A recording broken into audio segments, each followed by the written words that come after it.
Kicking off for the Bulldogs, number 12, Killian. Back to receive for the home.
Number 15. Okay, it's on the piano. Keyshawn Hill on the carry. Brought down by number 2, Gabe Giuliani.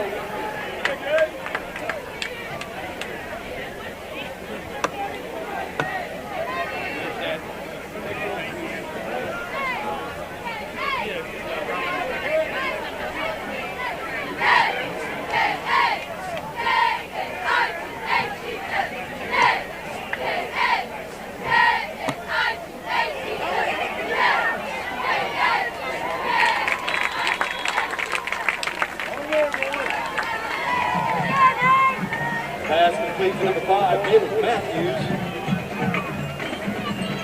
Brought down by number 59, Bryce Cathcart.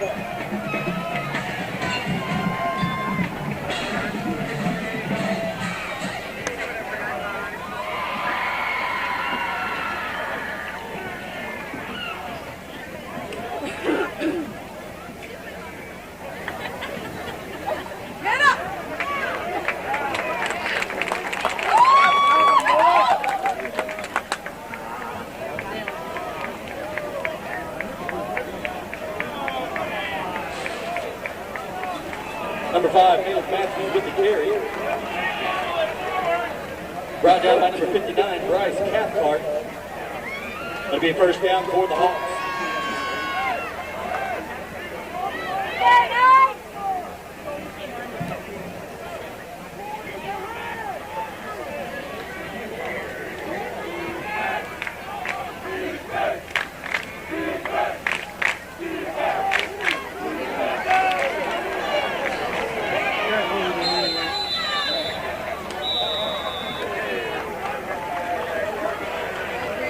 Number 2, Keyshawn Taylor with the carry. Forced out of bounds by number 26, Casey McClain. There's a flag on the field.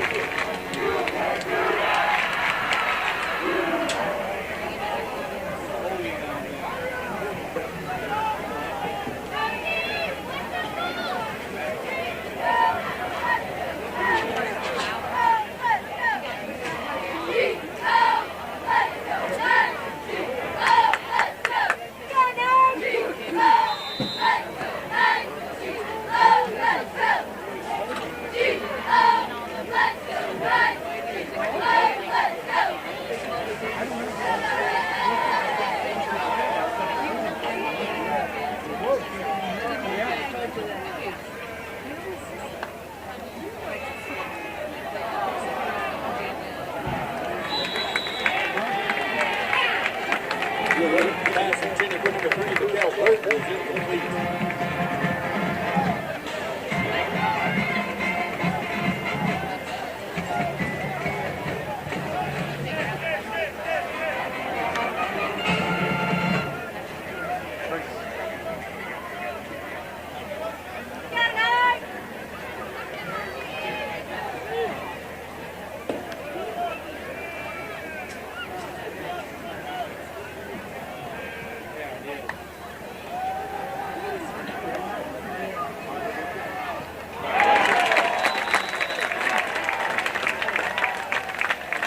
guy or the right guy?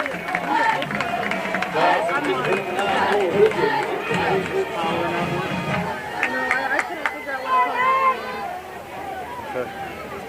This is a Chromebook charger, that's why. Okay.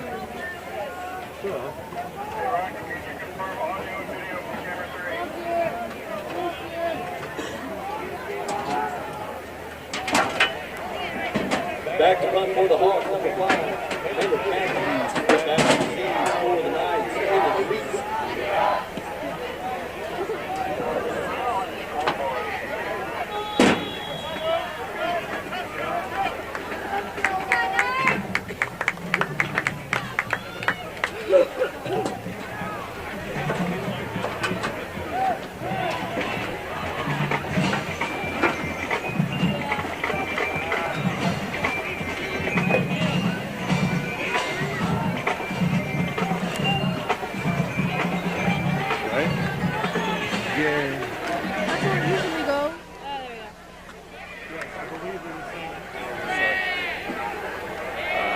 Get out of there. Okay.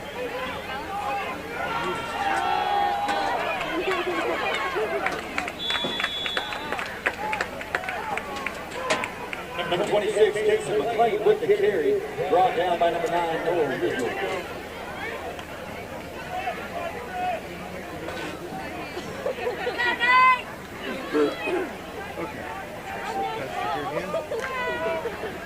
Get my sweaty face on.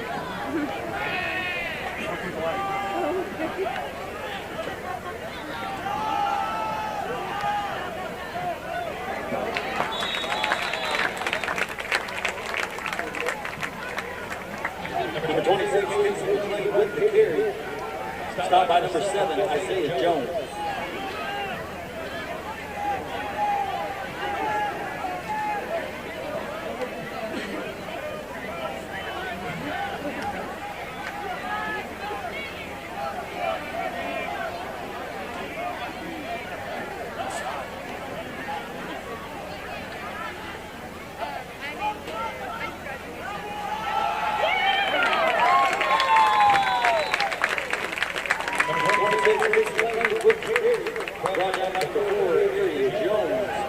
That'll be a Farmington 9 first down.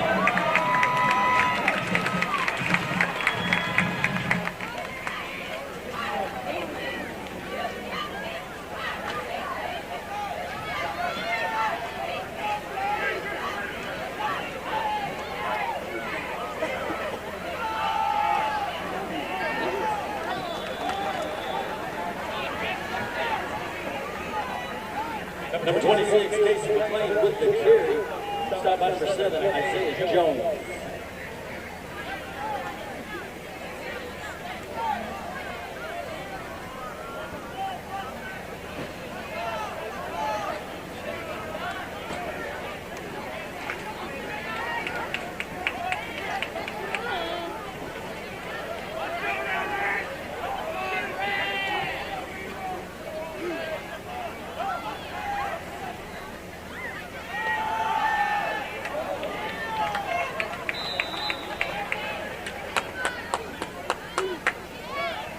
Number 27, Connor Rice with the carry.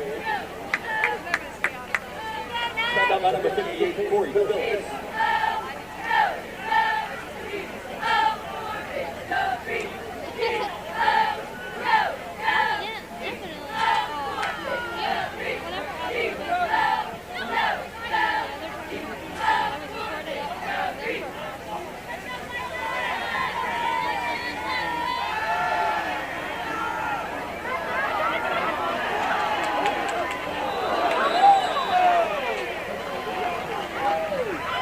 Number 3, Dry with the keeper.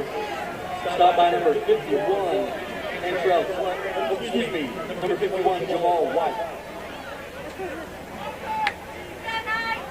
Come on, Knights!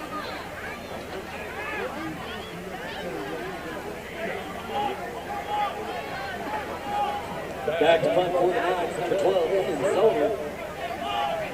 Back to return for the Hawks, number 1, Montarian Rush. Number 5, Malek Matthews.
Tatum Tinsley with the carry. Brought down by number 7, Isaiah Jones.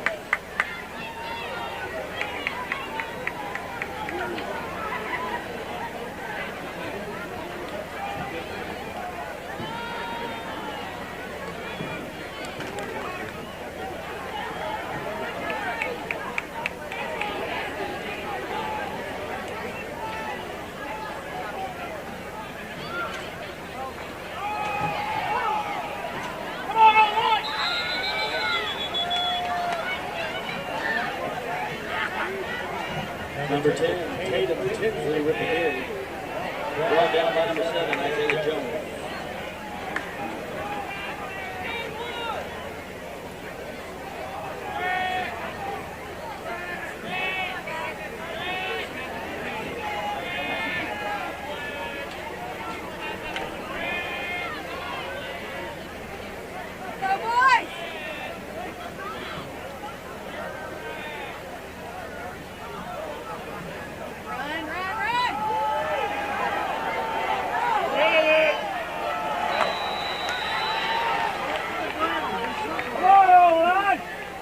Number 10, Tatum Tinsley with the keeper. Stop by number 51, Jamal White.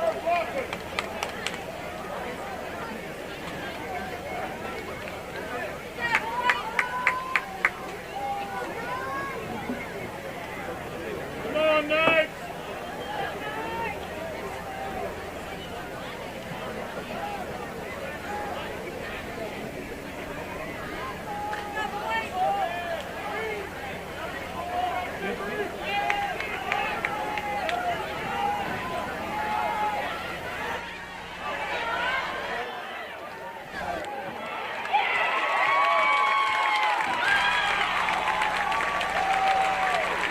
Back from the number 21, Sam Watson. That'll be Farmington Varsity.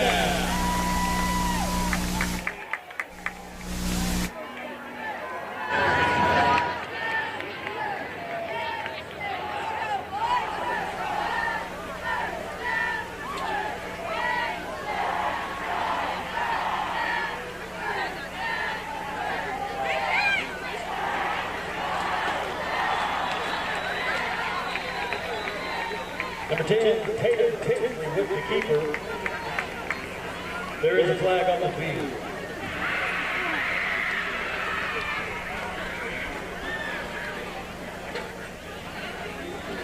Official call on the field, holding against the Knights.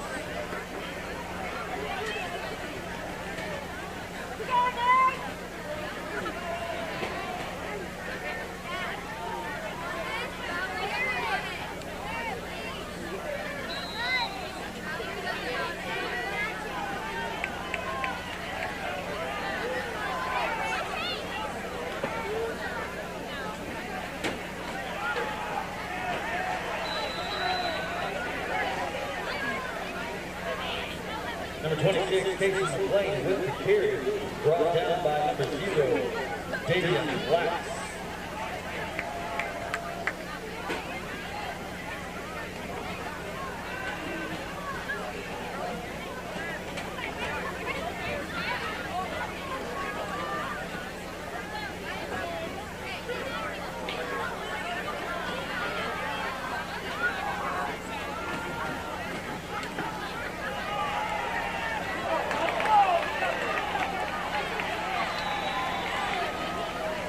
Number 2, Gabe Giuliani with the carry, brought down by number 9, Noah Bridgel.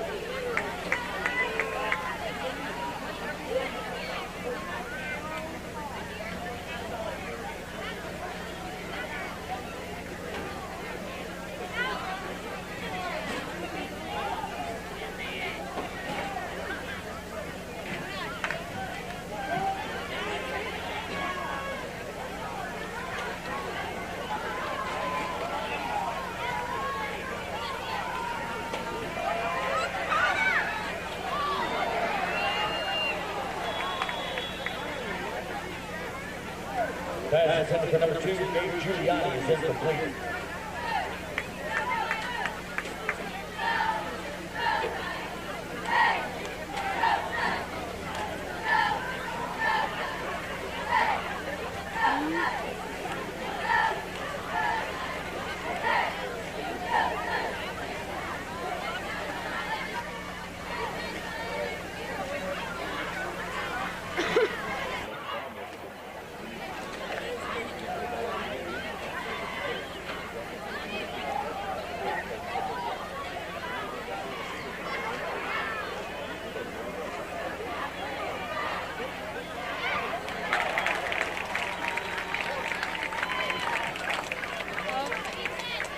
is complete to number 21, Sam Woodson.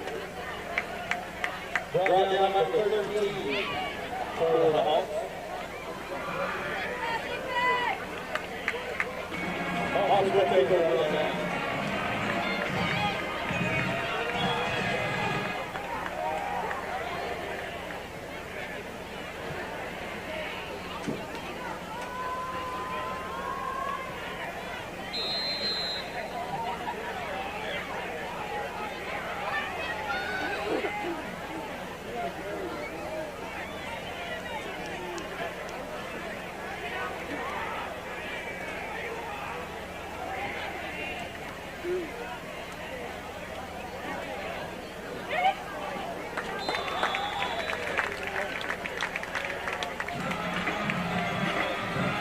Number 9,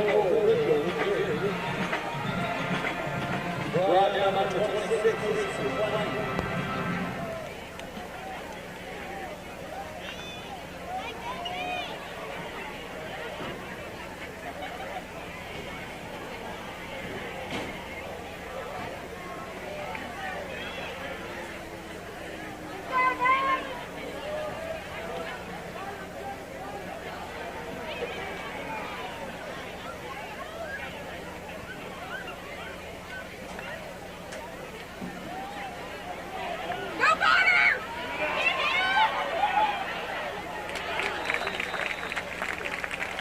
number 5, stop by 26, give me first down for the Hawks.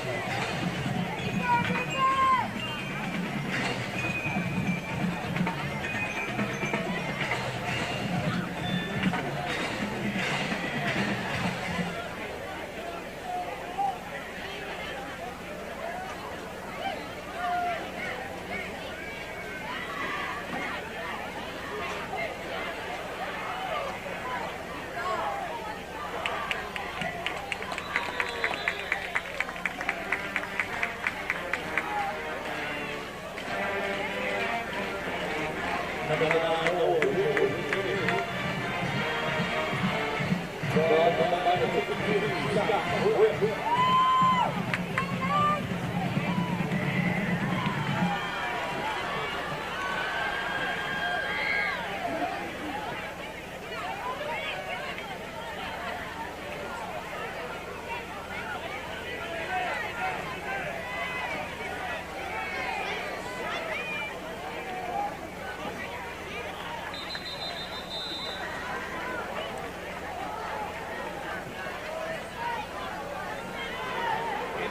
That is the end of the first quarter. Ladies and gentlemen, football player holds the real estate of the Farmington community for 59 years. Come and go locate the hard property. Go to our agent page, email or call one of our experienced agents so they can assist you in your search for your dream home, land, farm, or commercial property. Also, Dennis Auto Group, the proud sponsor of the Farmington Varsity, wishes each athlete the best of luck this season. Dennis Auto Group is proud to serve our friends in the Farmington area and has built quite a reputation as a leading automotive expert in Eastern area. Whether you're in the market for new or Chrysler, Dodge, or Ram, we have you covered. Thank you to our loyal customers who trust Dennis Auto Group for their car buying needs. Let's go, Goalline.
Pass completed, number 9, Noah Richards.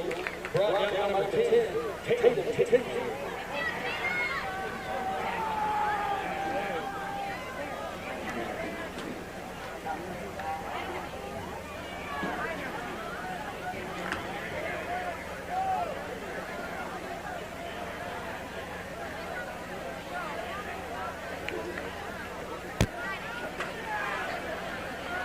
Give him that space.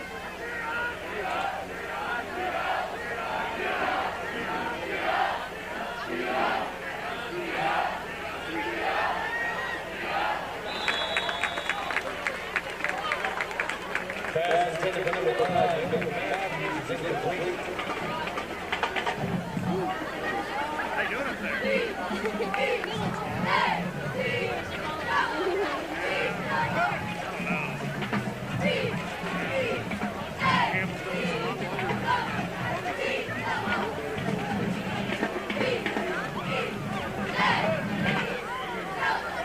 Back one for the Hawks, number 5, Matthews.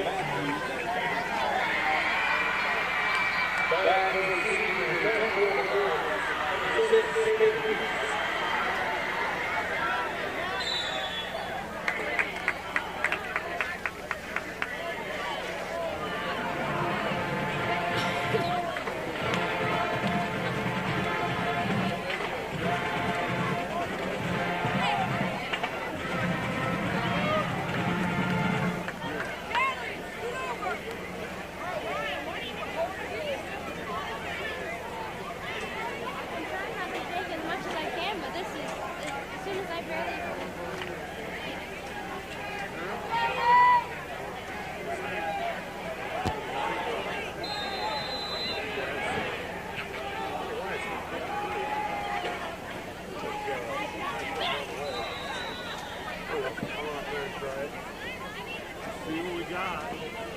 number 26, with Gary. Everything now is working. Brought down by number 15, Corey Phillips.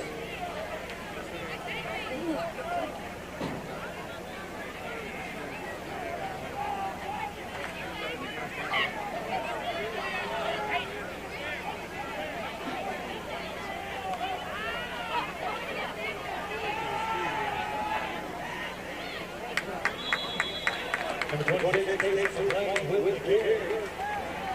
Brought down by number 7, Jones.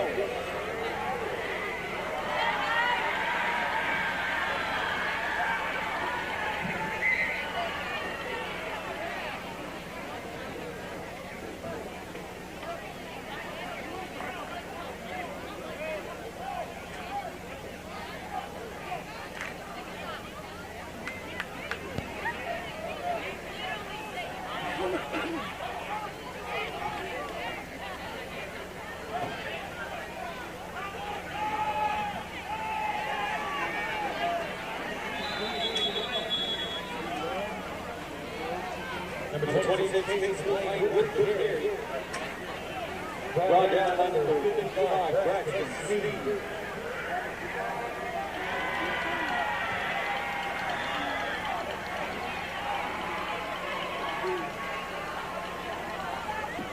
From the punt for the Knights of 12, Zoner. Back to return for the Hawks over 1 on Terry Rush. Number 5, Matthews.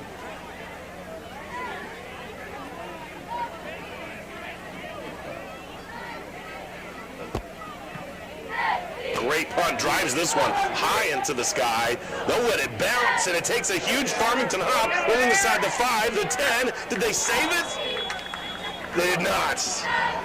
The Knights dive into the end zone to try to save it in. And in fact, I'm not sure if the official knows, the official actually did give the signal that it was down at the 1 instead of the touchback signal, but they'll bring it back out to the 20-yard line. But what a punt that time by Zoner. Zoner turned loose of that at his own 20. That thing traveled 80 yards. Yeah, that's a great punt. It looked like they got it too. I think they slid in there at the end a little bit once they touched it. And Farmington would have been about a half step speedier. Yeah. They'd have had it down at the 1-yard line. So once again, it's up to the Black Knight defense here.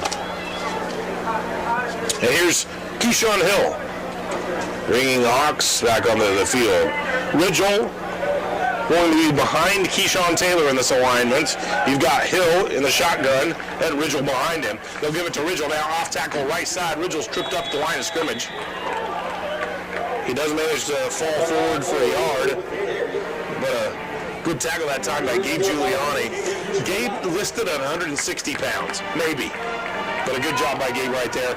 Oh, mercy, about a 3-yard gain for Ridgel that time, so he really fell forward a long way. Third carry for Ridgel, 9 yards for him. We're moving quick in this one. 9 minutes remaining here in the second quarter. No score as of yet. Keyshawn Hill, 2 wides to each side. They'll put Ridgel in motion right to the left side. Now they fled the left side with the 3 wide receivers. Ridgel, a certain threat out of the backfield as a pass-catching target. Here's a ball that is low and eventually dropped by Mikel Burton.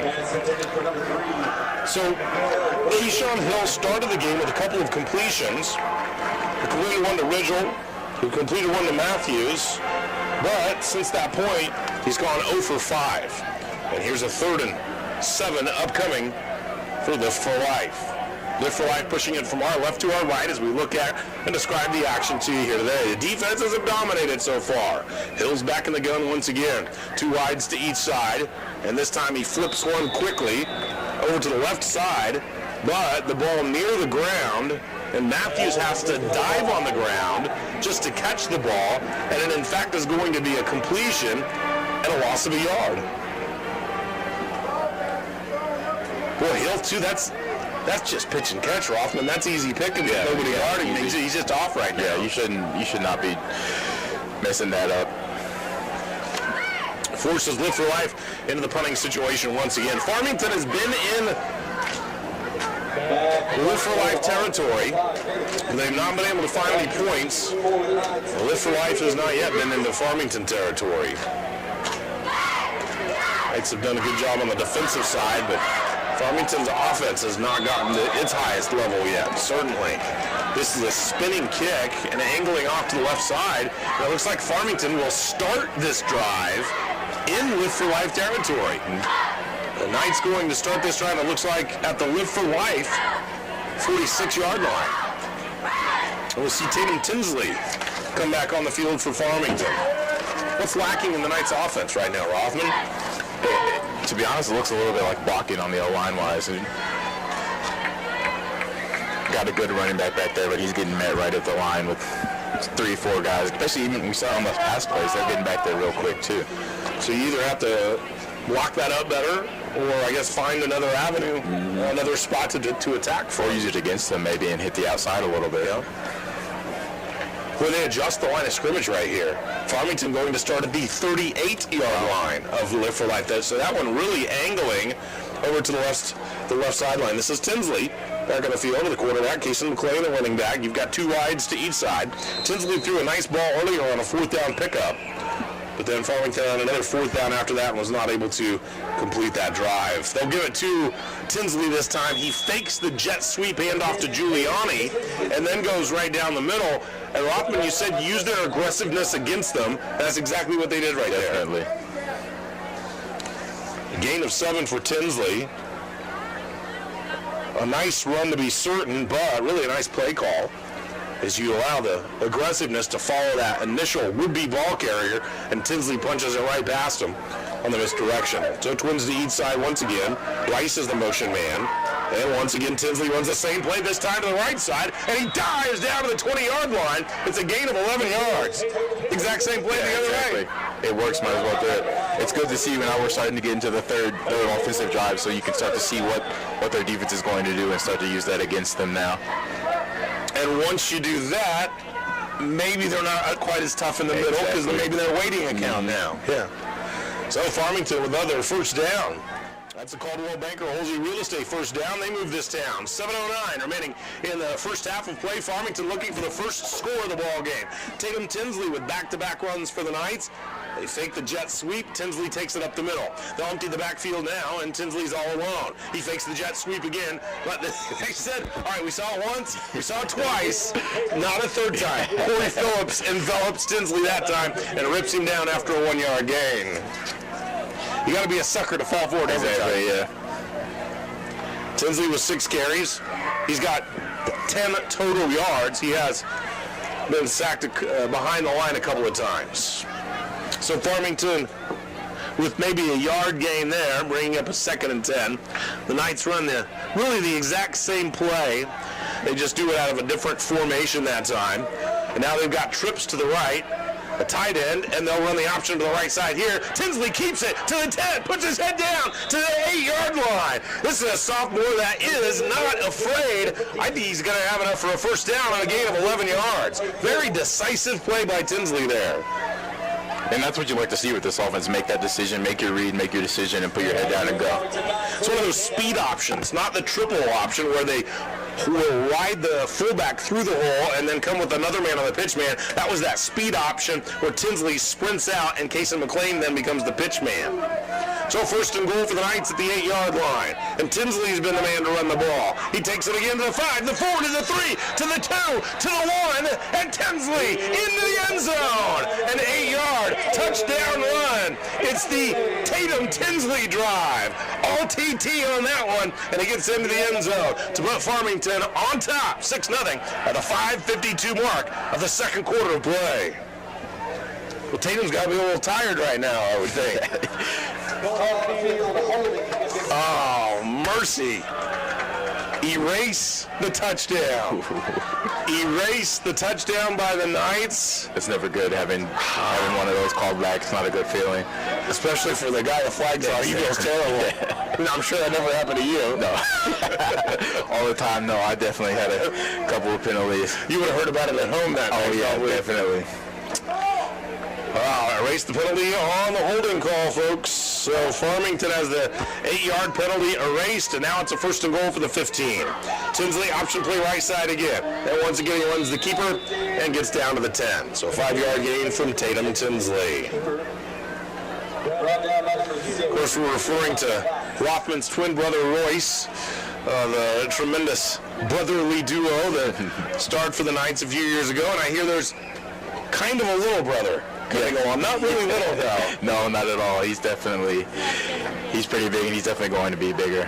So, Going to be a lineman? he's running back right now. So Really? yeah. What's his name? His name's Rain. Rain. Okay. Looking forward to that.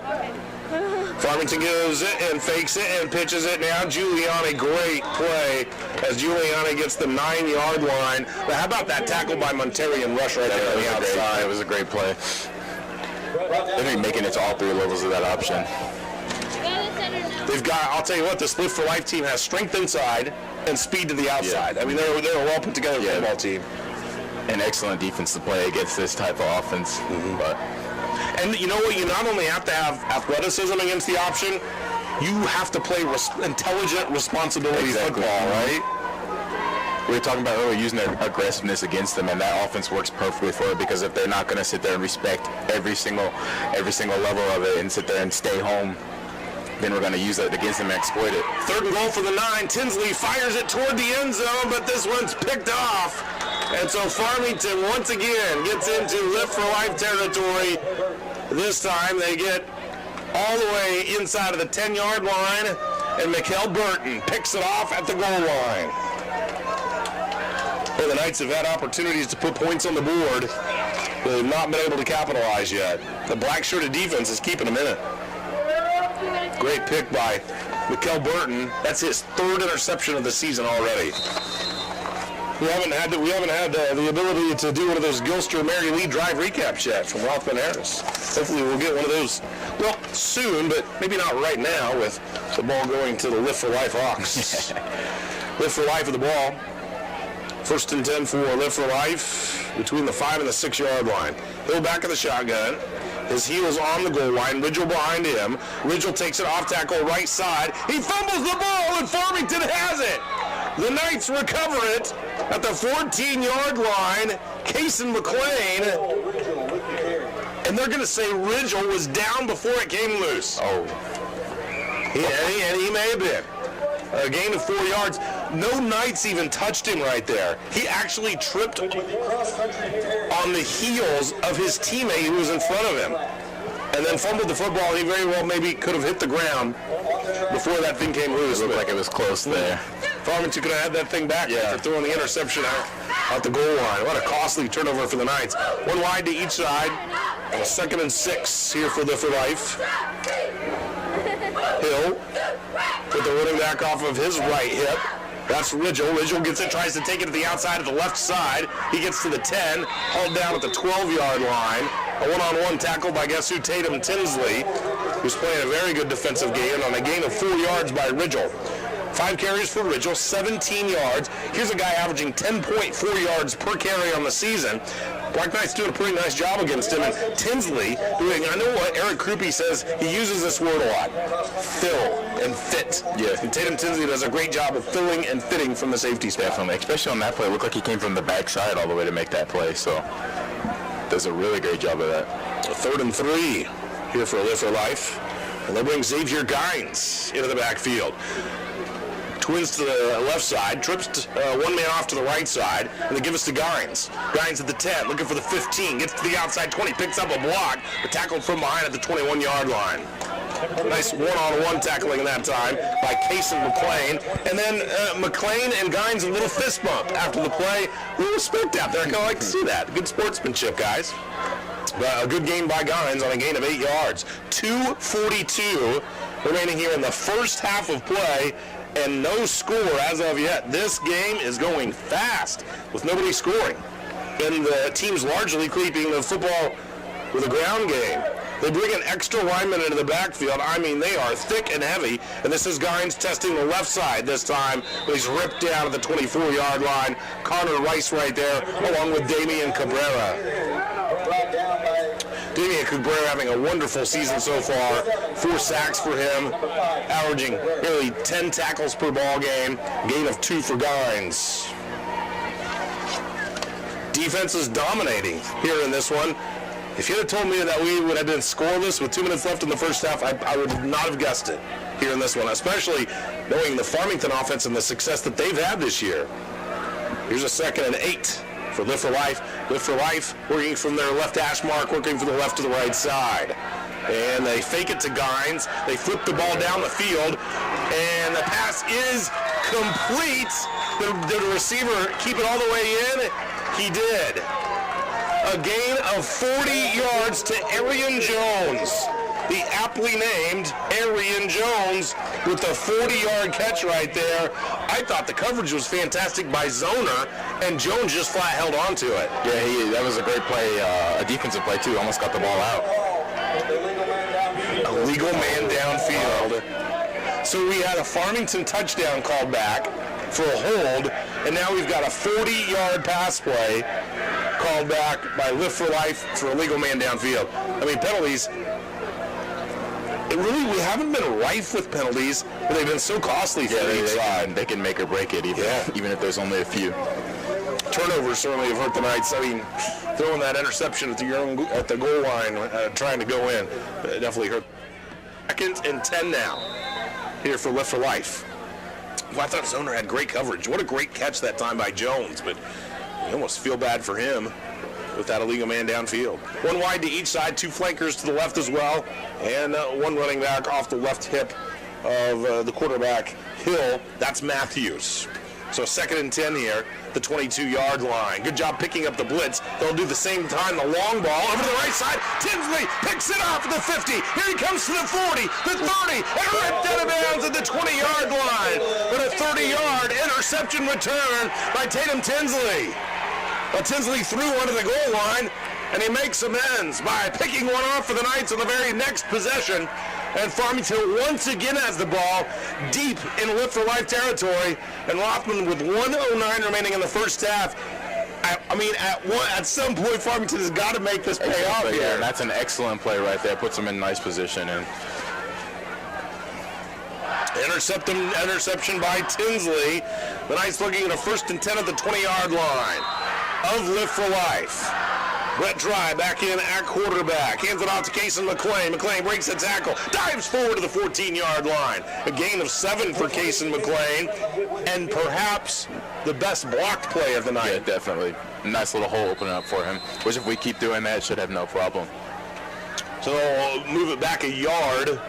And they'll say a gain of just 4. A timeout on the field now by Lift for Life.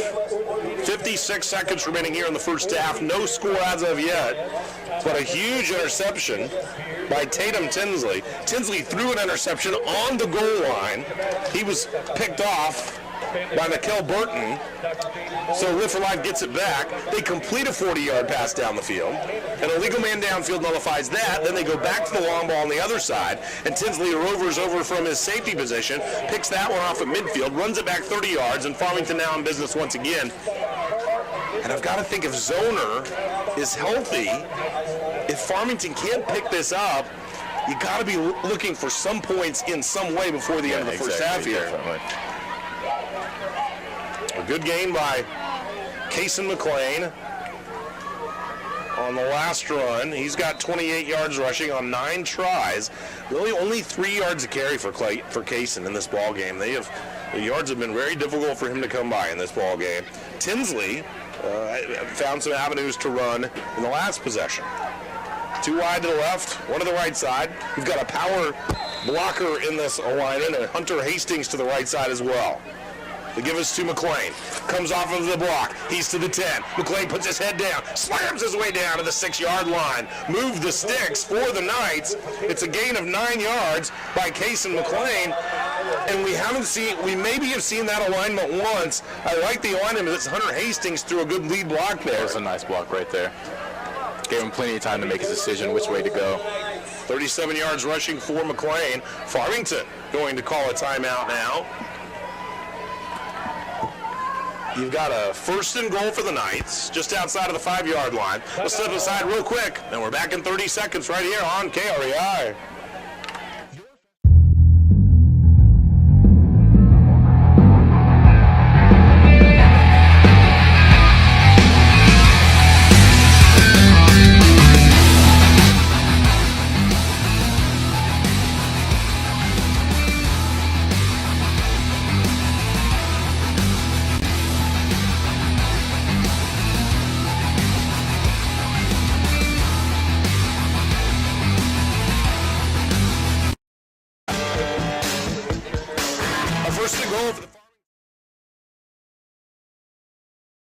Through 10 carries for him, 37 yards, so 3.7 per.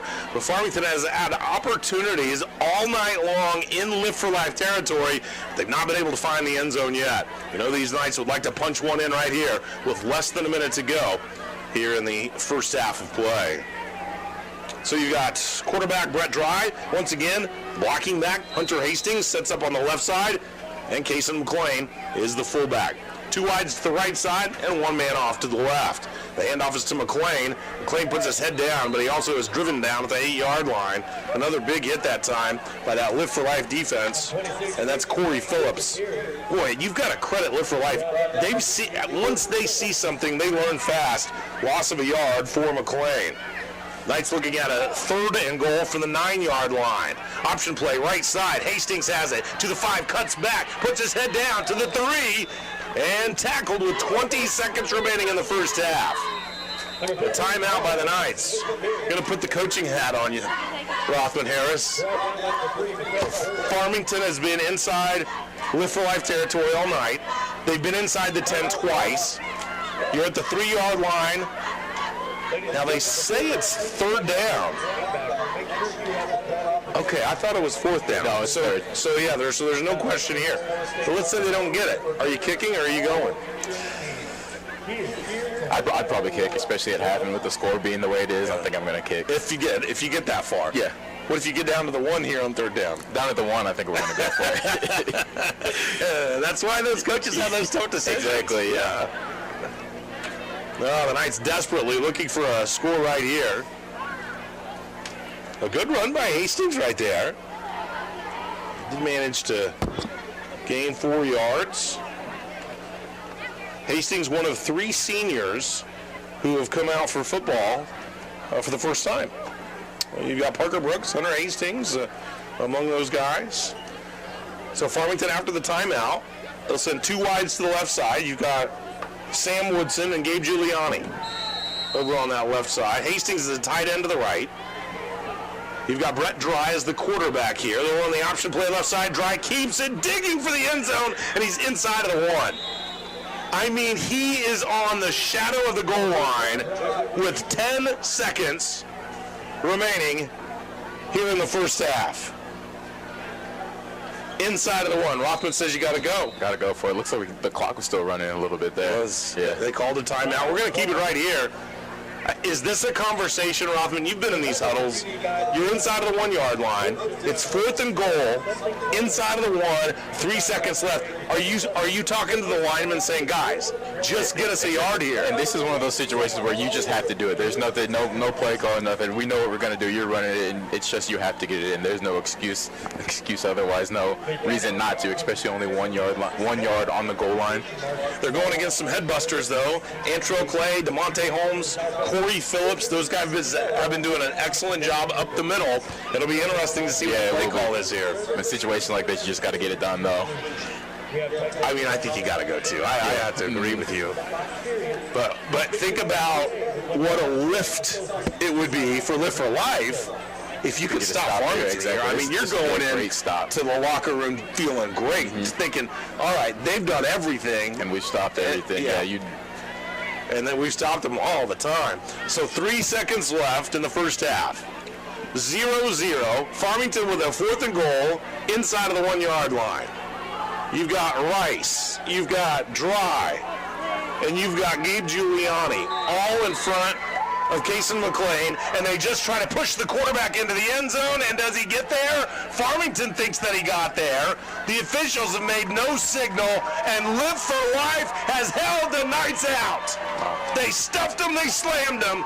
Farmington needed about 6 inches, and they couldn't get it. They sent 11 bodies right into the phalanx of those Live for Life Hawks and couldn't do it. We've come to the half. 0s on the clocks and 0s on the scoreboard. No score in Farmington. Live for Life 0, Farmington 0. Your quality cleaning and restoration halftime show coming up next. Oh, mercy, man. Roads, trails, and rivers. You ready for some SUV action? Oh, hello, Italian nightclub from Jimmy John's. Chow, freshly baked bread piled high with Italian-style meats and provolone. Hey to you too, hand-sliced veggies. Oil and vinegar, oregano and basil, nice to see ya. Am I obsessed with this sandwich? Yes. Should I see someone about that? Probably. Jimmy John's, order online or on the app.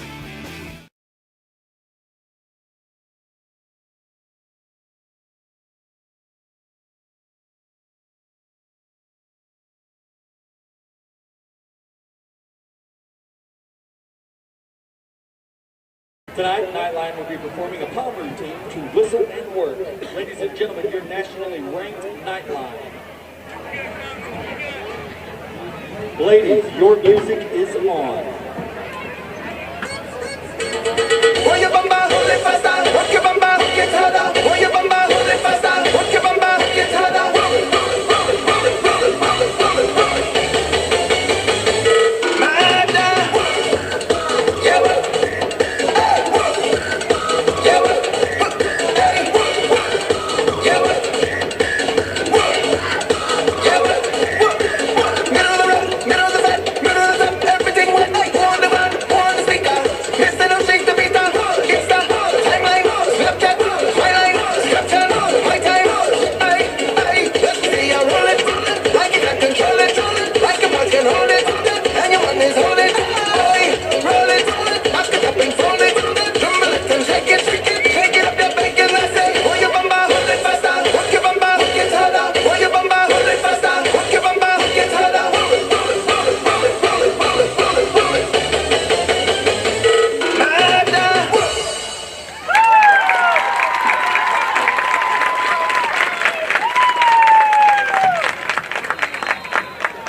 There you have it, ladies and gentlemen, your 2023-2024 Farmington Nightline.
Ladies and gentlemen, for your halftime entertainment, we proudly present the 2023 Black Knight Marching Band. Tonight the band will be presenting their show titled Andale. Drum majors Kinsey Drennan, Eli Sullivan, and Michael Williams. Is your band ready?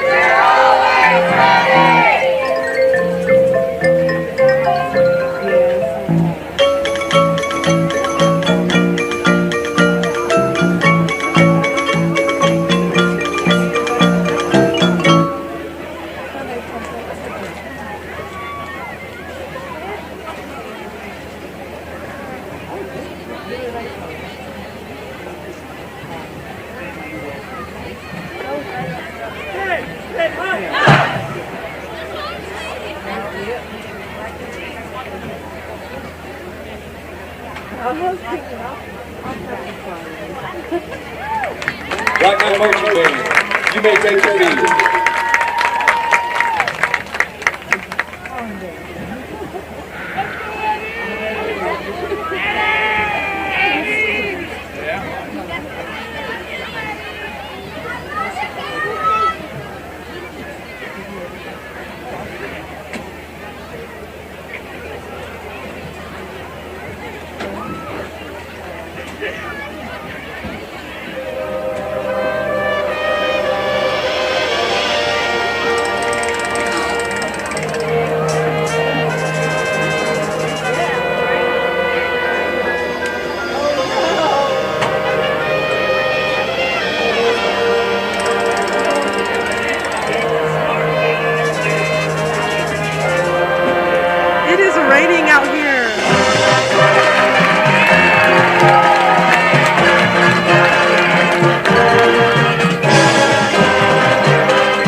gentlemen, the 2023 Black Knight Marching Band. The Black Knight Marching Band staff members include Ashley Chilton, Taylor Moulton, Michelle Strobel, Joe Strobel, Mary Porter, and Elliot Nays. Student leadership team members include Elena Pulliam, Elizabeth Yeager, Chuck Warren, Cale Dixon, Eli Halleck, Levi Cowley, Zach Gallagher, Corbin Hafley, Sienna Cloudus, Grayson Pratt, Emma Jones, Kinsey Drennan, Eli Sullivan, and Michael Williams. And now, ladies and gentlemen, we are going to announce the seniors for cross country.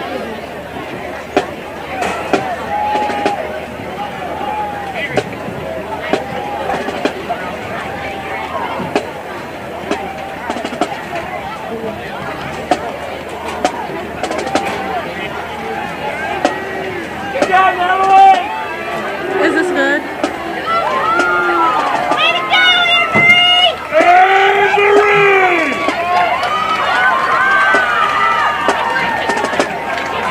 Ladies and gentlemen, tonight we'd like to recognize our seniors and their families to congratulate them on their senior season. Our first senior tonight is Elizabeth Bergen. She is the daughter of Tommy and Jessica Bergen and Dustin and Jennifer Unger. Elizabeth is also a member of the track team, speaking on scripture and about the girls' gathering. Her favorite memory is when they ate at Olive Garden. They convinced the waitress it was Coach Stone's birthday. Then the waitress ended up singing to him, and the entire restaurant started clapping for him. Elizabeth plans to run track at Missouri Baptist University while studying exercise science to become a nutritionist. Elizabeth Bergen. Our next senior, Mason Currington. Mason is the son of Eric and Samantha Currington. He's also a member of the track team. His favorite memory is when they went to state and also the times they ate at Olive Garden as a team. Mason plans to attend Missouri State for civil engineering. Mason Currington. Our next senior tonight, Evan Fuller. Evan is the son of Tom and Ruth Christman. He is also a member of track. His favorite memory was when they got fourth in state as the underdog team and holding the flag on the podium with his teammates. Evan plans to attend college majoring in either engineering or business while continuing his running career. Evan Fuller.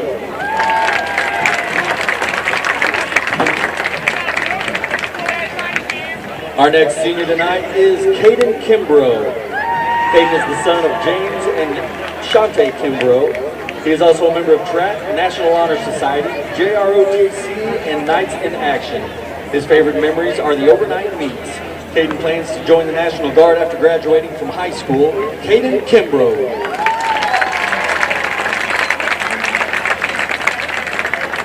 Our next senior is Brock Moon. Brock is the son of Doug and Kristen Moon. He's also a member of the track team.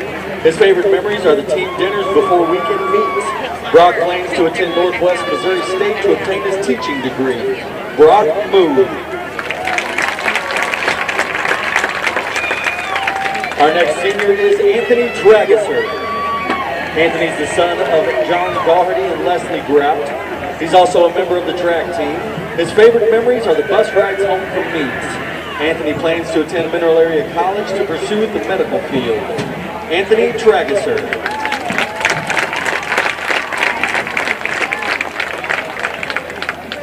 And our final senior tonight is Caleb Truman.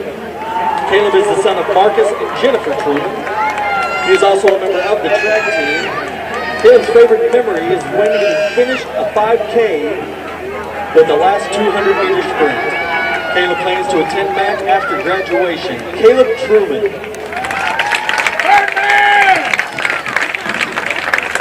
Ladies and gentlemen, here are your cross-country seniors.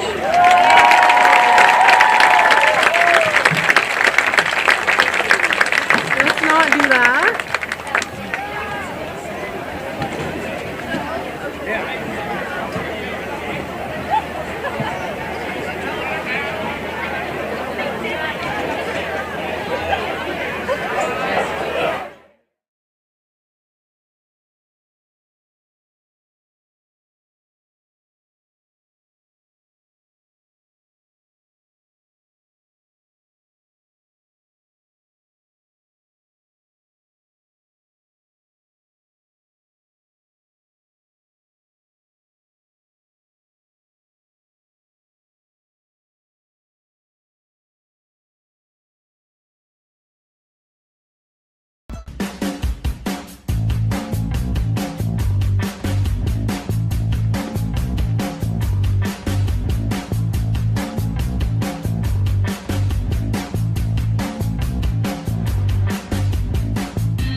pretty much it. It's a great house, great neighborhood. Sam's still getting used to the idea of moving. Sam, you play basketball? Yeah. Let me show you something. Now I'm thinking you put your hoop right here, and you even got enough room for a three-point line. One of the things I've noticed is that if you got a hoop in your driveway, you make friends real fast. At Coldwell Banker, our agents don't just understand real estate, they understand what home is all about. Pettis Auto Group is a proud sponsor of the Farmington Knights and wishes each athlete the best of luck this season. Pettis Auto Group is proud to serve our friends in the Parkland area and has built quite a reputation as the leading automotive expert in eastern Missouri. Whether you are in the market for a new or used Ford, Chrysler, Dodge, Jeep, or Ram, we have you covered. Thank you to our many loyal customers who trust the Pettis Auto Group for their car buying needs. Let's go Knights!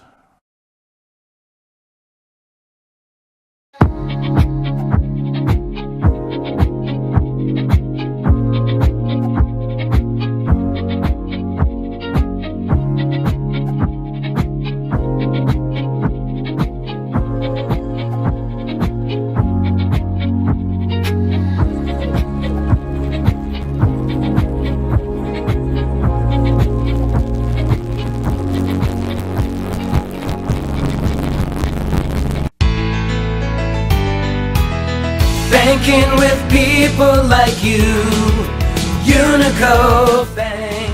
We put you first in everything we do. Large enough to serve you, small enough to know you. We're your local hometown bank, your friends and neighbors too. Banking with people like you, Unico Bank.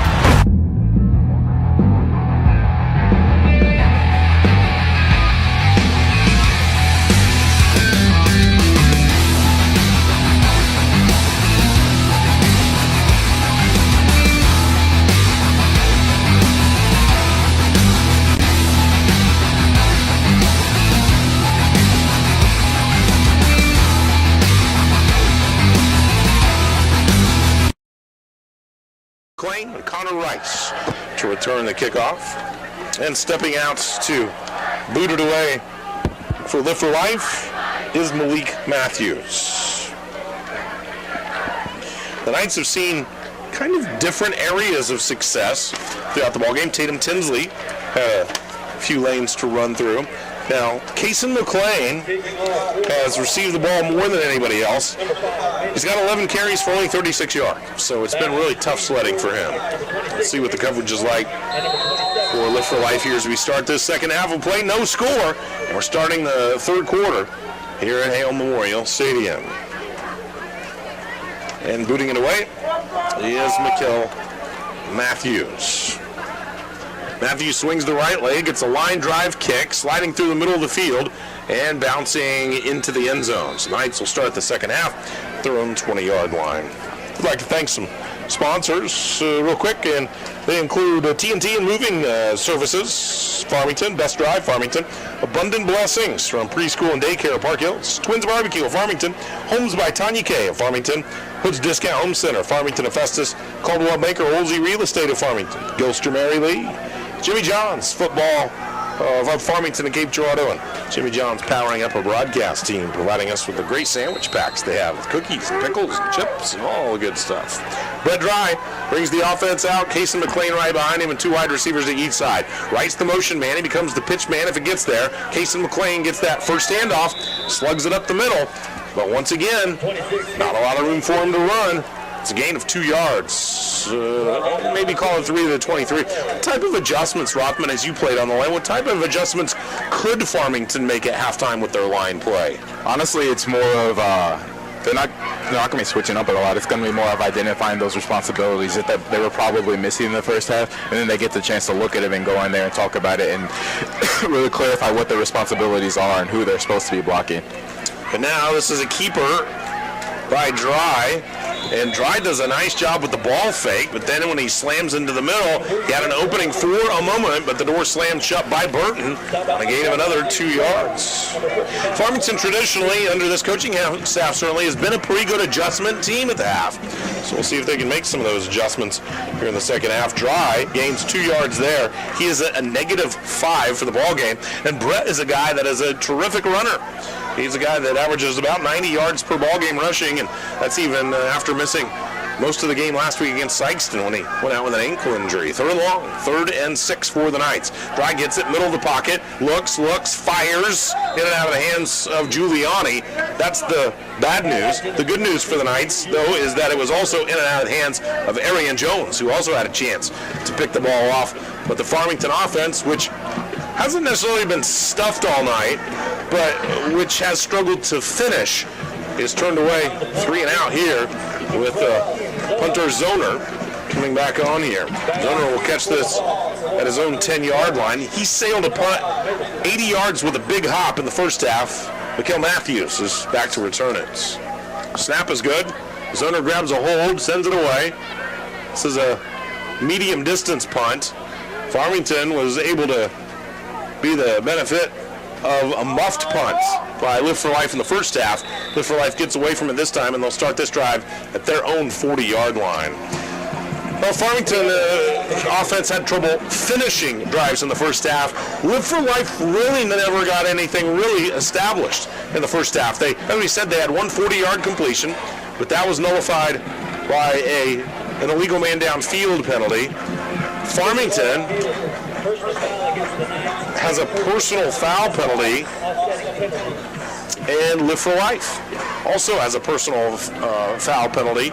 So those penalties will offset, and Live for Life will start the drive, as we said, at the 40-yard line. Let's take a few more sponsors like Parkland Monument Company, Cozine Memorial Chapel of Farmington, Mueller Fence and Supply of Perryville, CeeLo Concrete and Services of DeSoto, Screens and Threads of DeSoto, Presbyterian Manor of Farmington, Cornerstone Furniture of Park Hills, Steak and Shake of Festus, sponsoring our play of the game. I think we're still looking for a play of the game. Definitely. If you were to Live for Life, the play of the game could have been the last play of that first half. Live for Life has the football for their first play of the second half. Quarterback Keyshawn Hill had trouble establishing anything in the first half. He hands this one off to Matthews, and Matthews is run down at the sideline and driven out of bounds 3 yards deep. Connor Rice leading the charge right there. Damian Cabrera helping out as well. You know, we've talked about this defense from Live for Life being strong in the middle and fast on the outside. Farmington is too. Yes. A -3 for Matthews. It gives him 7 yards rushing for the game all told. So 2nd and 13. Noah Ridgel has been the premier back for this team, but he's not really got anything going in this ball game either. They'll put him out as a flanker over on the left side, and they'll do the comeback route this time to Matthews. Matthews in the middle of the field, evades one tackle, now two, picks up a block. He's crossing midfield to the 40, to the 35, run out of bounds at the 32-yard line. A gain of 30 yards to Matthews. The biggest play of the game for this Live for Life offense. In fact, Live for Life had 36 total yards in the first half. They've got 30 yards on one play right there. So Live for Life in Farmington territory. 1st and 10 for Live for Life at the Farmington 32. Keyshawn Hill, the quarterback. A new running back is Xavier Gines. 2 wide receivers to each side. Ridgel, the dangerous Ridgel, in the slot to the right side. Gines gets the handoff. Off tackle left side. Scoots across the 25. Spun down at the 23. He's near first down yardage. Not quite there, but he gains 9. A big hole for Xavier Gines right there. Gines coming into the ball game was averaging 13 yards a carry. He was 91 yards rushing on the year on only 7 carries before coming in tonight, but he's got 21 yards on 4 tries here tonight. 2nd and just a yard for Live for Life. And once again, it's Gines in the backfield off the left hip of Hill. Hill hands it off to Gines. Gines off tackle right side. Has a big hold of the 10 to the 5. Gines to the end zone. And Live for Life takes its first possession of the second half and sticks it in the end zone. A 23-yard touchdown run by Xavier Gines. And Live for Life leads 6-0 at the 8:57 mark of the third quarter. So perhaps Live for Life made some adjustments after not getting anything going offensively in the first half of play. Live for Life takes their first drive of the second half, 60 yards, and puts it in the end zone. And they're lining up to go for two. You've got Hill and Gines in the backfield together. One wide receiver to each side. And the snap is to Hill. Hill floating one into the corner of the end zone and complete to Ridgel. And Live for Light is on top, 8-zip. A great pass by Hill. And an 8-0 lead for Live for Life. 8:57 remaining in the third quarter. And Live for Life is struck first. We're back in a minute with your kickoff on KRAI. Hey, St. Francis County and beyond. My name is Tim, owner of TNT & Co. Moving Services. Are you tired of moving companies? Oh, hello, Italian nightclub from Jimmy John's. Ciao, freshly baked bread piled high with Italian-style meats and provolone. Hey to you too, hand-sliced veggies. Oil and vinegar, oregano and basil, nice to see ya. Am I obsessed with this sandwich? Yes. Should I see someone about that? Probably. Jimmy John's, order online or on the app.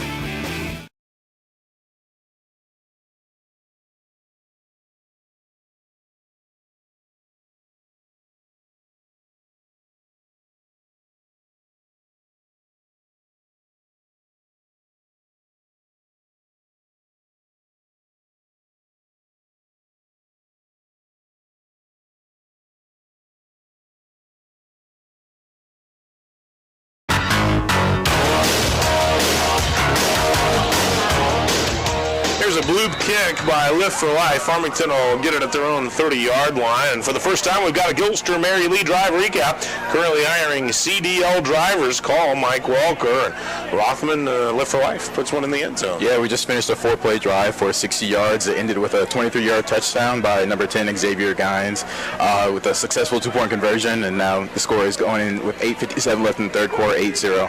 So Farmington looking to finish some drives in the second half. Their first drive in the second half went 3 and out last time down the field to bring in Tatum Tinsley. Eric Krupe said he was going to switch off quarterbacks every drive tonight, and so far they've done just that. Tinsley had some room to run in one of his drives. In fact, he did have a touchdown run, but it was called back by a hold. And now here's Kason McLean. And McLean is hit at the line of scrimmage and dropped for a yard loss. This defense is so impressive. You've got Corey Phillips and Antrell Clay. Those two defensive linemen, along with DeMonte Holmes, they've done a tremendous job along the line there. A 1-yard loss for McLean. McLean with 13 carries and only 37 yards rushing, averaging over 110 per ball game. So second now and 11 for the Knights. Speed option right side. Tinsley keeps, and Tinsley's going down. And he is thumped. The nose guard, Antrell Clay, grabbed him with his left hand, spun him, and hammered him down to the ground. It's a loss of another yard for the Farmington offense. And this offensive front for the Knights really having trouble handling the front folks for Live for Life right now. Tinsley losing a yard, 26 yards rushing for him. And Farmington taking a look at a 3rd and long. The Knights were able to complete a long one on 4th down for a first down in the first half. That's been their only real good completion as Tinsley's back in the pocket, breaks the pocket, runs out of an arm tackle, now past another man. He's trying to stretch for a first down. He's going to be a half-yard shy. And they're going to mark him down, in fact, a full yard shy on a gain of 11. Some slippery moves by Tatum Tinsley.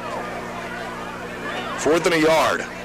I don't know what I'd do here, especially after the defense for Live for Life kept me out of the end zone on 4th and inches. Yeah, it's definitely a difficult decision. I'm going for it. And they are too. I have the experience, yeah. I think they are too. And I like it. I like it. I think you have to take chances to win football games sometimes. 12 seconds remaining on the play clock, and the Knights break the huddle. And everybody says, give us 3 feet. So Hunter Hastings becomes the blocking back on the right side. The give is to McLean, and the Knights pick it up. And Kason McLean busts through for a 7-yard gain. Big play. Hopefully that gives the Knights some offense here. Definitely. Give him a little bit of juice. 44 yards rushing for Kaysen McLean. I'm telling you, Rothman, Kaysen was a half of a stumble away from going the distance that time because Live for Life had the line stacked, and he just got by that. He got right outside of it. Excuse me. 1st and 10 for the Knights. Move the sticks. That's a Caldwell Banker Holsey Real Estate first down. And Farmington now not only down a touchdown, but also a 2-point conversion. The Knights go with the same formation, and they go with the same play to Kaysen McLean. And once again, he's buried in the backfield. This time it's Alan Pointer. I'm impressed with the intelligence of this Live for Life team. They see something once that works. Farmington ran something twice that worked one time, but outside of that, I mean, they're smothering everything that you try to run back to back. And McLean loses 4 yards. They see it once, they're not letting it happen again. So Farmington, who had just penetrated into Live for Life territory, now thrown back into their own territory once again. Substitute defensive lineman coming on, Jamal White, on a 2nd and 14. Knights give it to McLean once again. Breaks the tackle, cuts back. He's to the 45, trying to step out of another one. Drives forward inside of the 40-yard line. Kaysen McLean with a tough run that time, and a gain of 17 yards. Great job by Kaysen. Way to respond after that last play, getting stuffed behind the line and getting a big play like that. That time, Kaysen didn't just stick it up the middle. He kind of bounced it a little bit. Yep. Broke a couple tackles as well, especially that leg tackle. An ankle one right there at the end. 1st and 10 of the Knights. Another Caldwell Banker Holsey Real Estate first down. The Knights once again in Live for Life territory. Give it to McLean. McLean slams it up the middle. No gain on the play. He's met by 5 different tacklers. 5 white shirts. Get off the top of him right there. No gain by Kaysen. Tinsley's had a couple of chances to run as well. Tinsley with 37 yards, rushing on 11 carries. McLean with 57 on 17 carries. The clock continues to tick here in the 3rd quarter. 4:55 and running down, and an 8-0 lead for Live for Life. Tinsley will put 3 wide to the right, 1 man off to the left side on a 2nd and 11. Tinsley, speed option, right side. McLean gets the pitch, and McLean is handled, but does manage to surge forward for a 4, maybe a 5-yard gain.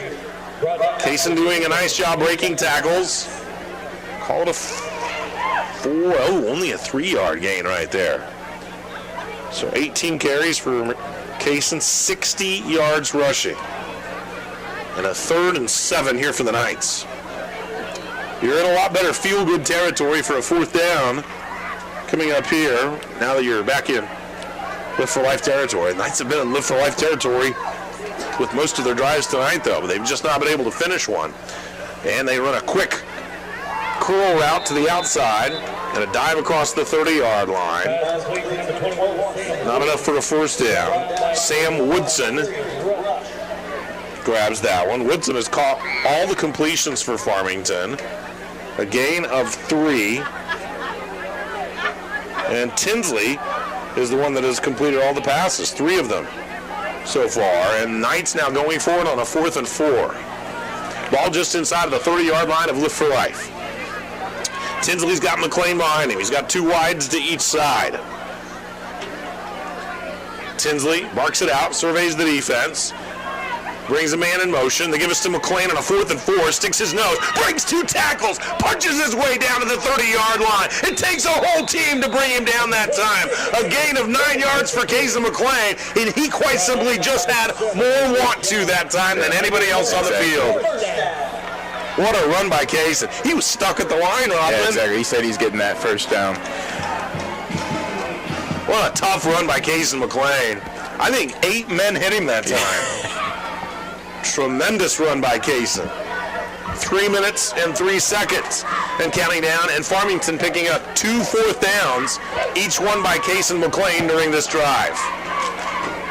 Hunter Hastings, the blocking back along the right side. They'll bring in Giuliani to do the same. Tinsley keeps, and Tinsley behind those blocks down to the 15.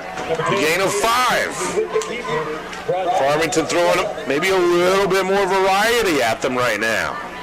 42 yards rushing for Tinsley, 70 for McLean. Farmington's done everything but score. Yeah. They've been down here all night. Well, we're talking about how intelligent the D-line is right now, so we need to keep switching it up and keep throwing different things at them. Got to keep them guessing a little bit. Tinsley following those lead blockers, Hastings and Giuliani that time. You've got the blocking back in Hastings behind the left tackle this time, with McLean as the fullback in the alignment. McLean gets it, slams his way into the middle, driven down. Isaiah Jones captures him this time, and Farmington looking at a third down after a 2-yard gain.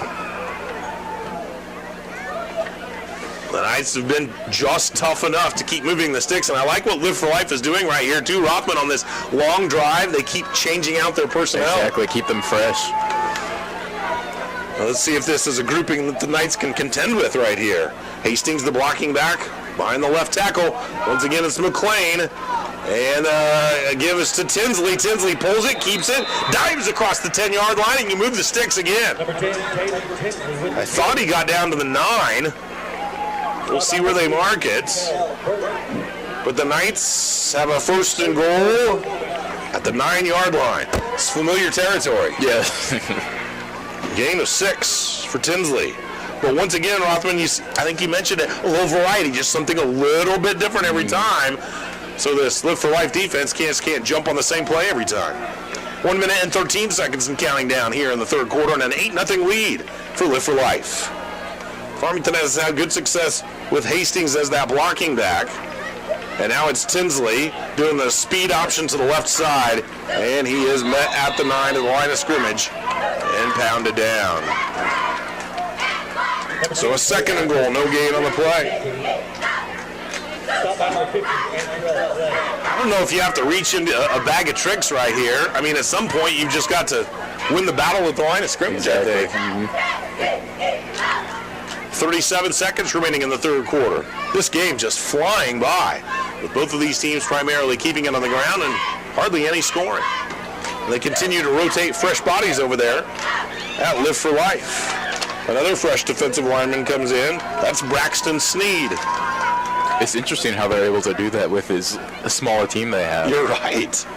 So a 2nd and goal from the 9, and here's a pitch play, left side, Giuliani to the 5, dives for the end zone, got it! A 9-yard touchdown! Giuliani on the option play, gets the pitch from Tinsley, and the Knights are a 2-point conversion from tying it up. Will it stand, or is there a penalty? The officials waving their hands. No, you can count it. You go for 2 here, Rothman? You got to go for 2, don't you? Yeah. A great pitch by Tinsley. How about the timing on that? Yeah, that was perfect read right there. And Giuliani gets into the end zone. A 9-yard touchdown run. The 3rd level of that option. And the Knights trying to tie it on the 2-point conversion here. 9 seconds remaining in the third. The Knights have finally broken through. Here's the 2-point conversion try. Hastings, the blocking back behind the right tackle. 2 wides to the right, 1 to the left. Cason McLean, the fullback, right behind the quarterback. They give us to Cason off the right tackle. You can count it, and we're tied at 8. 8-8, and the Black Knights respond. 9 seconds remaining in the third, and we're knotted once again. We've got your kickoff in a minute right here on KREI. Are you looking for a way to jazz up your snacking routine? Sure. Or did you want to have some Let's do a minute. Small batch?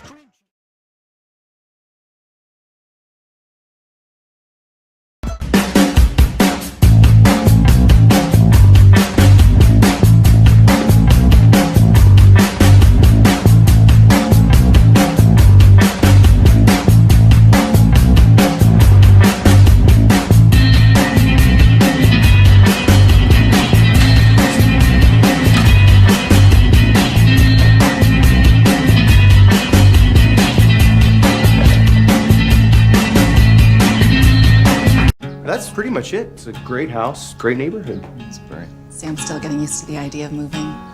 Sam, you play basketball? Yeah. Let me show you something. Now I'm thinking, you put your hoop right here, and you even got enough room for a 3-point line. One of the things I've noticed is that if you got a hoop in your driveway, you make friends real fast. At Coldwell Banker, Our agents don't just understand real estate, they understand what home is all about. Conversion, we'll get a drive recap coming up. Zoner comes on to boot it away for the Knights. Just the second kick of the night for Farmington. And back is Burton and Matthews to return this thing. It bounces at the 20. Burton gets it. And then he's ridden down at the 25-yard line. Here's our Gilster Mary Lee drive recap. Currently hiring CDL drivers. Call Mike Welker. That was a Farmington 15-play drive. They started their own 35, ended up 65 yards, ended it with a 9-yard touchdown run by number 2, Giuliani, followed by a successful 2-point run, leaving 9 seconds left in the third quarter. And as you said, Rutherford, I think they threw, just enough variety at Live for Life that they just couldn't key on the same thing every time. They can't latch onto what they're trying to do, switch it up just a little bit each play. 2 fourth-down conversion runs by Case and McLean were big. Which is great. Definitely an adjustment from what we were looking at last half. Live for Life back in the field. Their last drive went to the end zone after getting virtually nothing offensively. In the first half, they had only 36 total yards.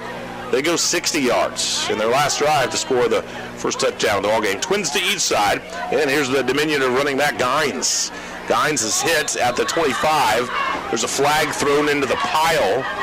We'll see what the call is, but Gines had either no gain on the play or 1 yard. And it looks like the Live for Life coaching staff with some questions to the referee, so it looks like this may scoot the Hawks back. It's in that holding box. And in fact, they will mark off the yards against Live for Life. Well, the way the offenses have been controlled this game, a holding call is a pretty big call in this game. Definitely. Live for Life, though, was able to throw the ball down the field last time on a play. 30 yards to Matthews. That was a big pickup for them. They've got a 1st and 20 here.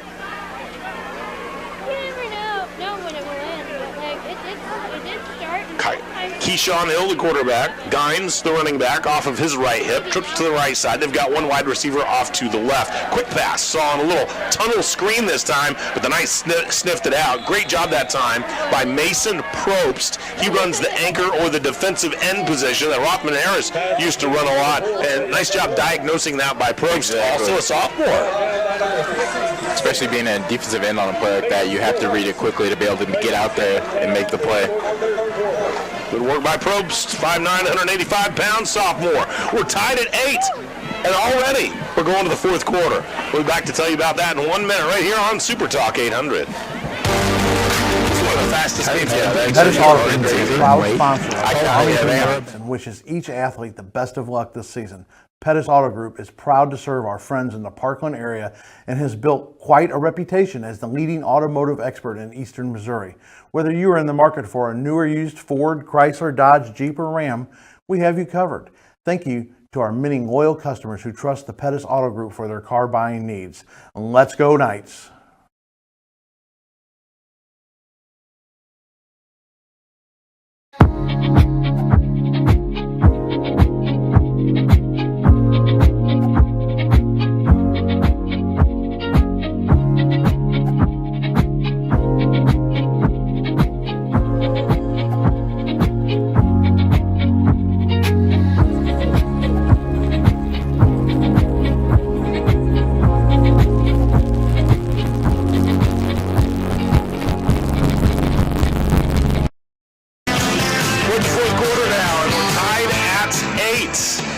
Offense has finally got in gear after no score through the first 2 quarters. Live for Life finally lifted the lid on the end zone and the scoreboard, and they were able to score and throw for a 2-point conversion. Farmington then finally responds, and we're tied at 8. The Knights were stuffed on a 4th down with zeros on the clock from a half a yard out to end the first half of play. It's a 2nd, though, and 16 for Lift for Life as they've got it at their own 17-yard line. Live for Life moving from our right to our left as Rothman and I look at describe the action to you in this fourth quarter. Xavier Gines off the left hip of his quarterback Hill, and he gets the carry, and he's off the right tackle. He's got a little room to run, crossing the 25, shoved that down to the 29-yard line. It still will be a few yards shy of a first down, but a pretty nice pickup right there. It's a gain of 13 yards for Gines. 6 carries for Gines and 57 yards rushing. He's got the touchdown run, a 23-yarder, and it brings up a 3rd and 4 for Lift for Life. Keyshawn Hill, the quarterback, puts the dangerous Noah Ridgel in the slot to the right side. 2 wides to the left. That's Burton and Matthews.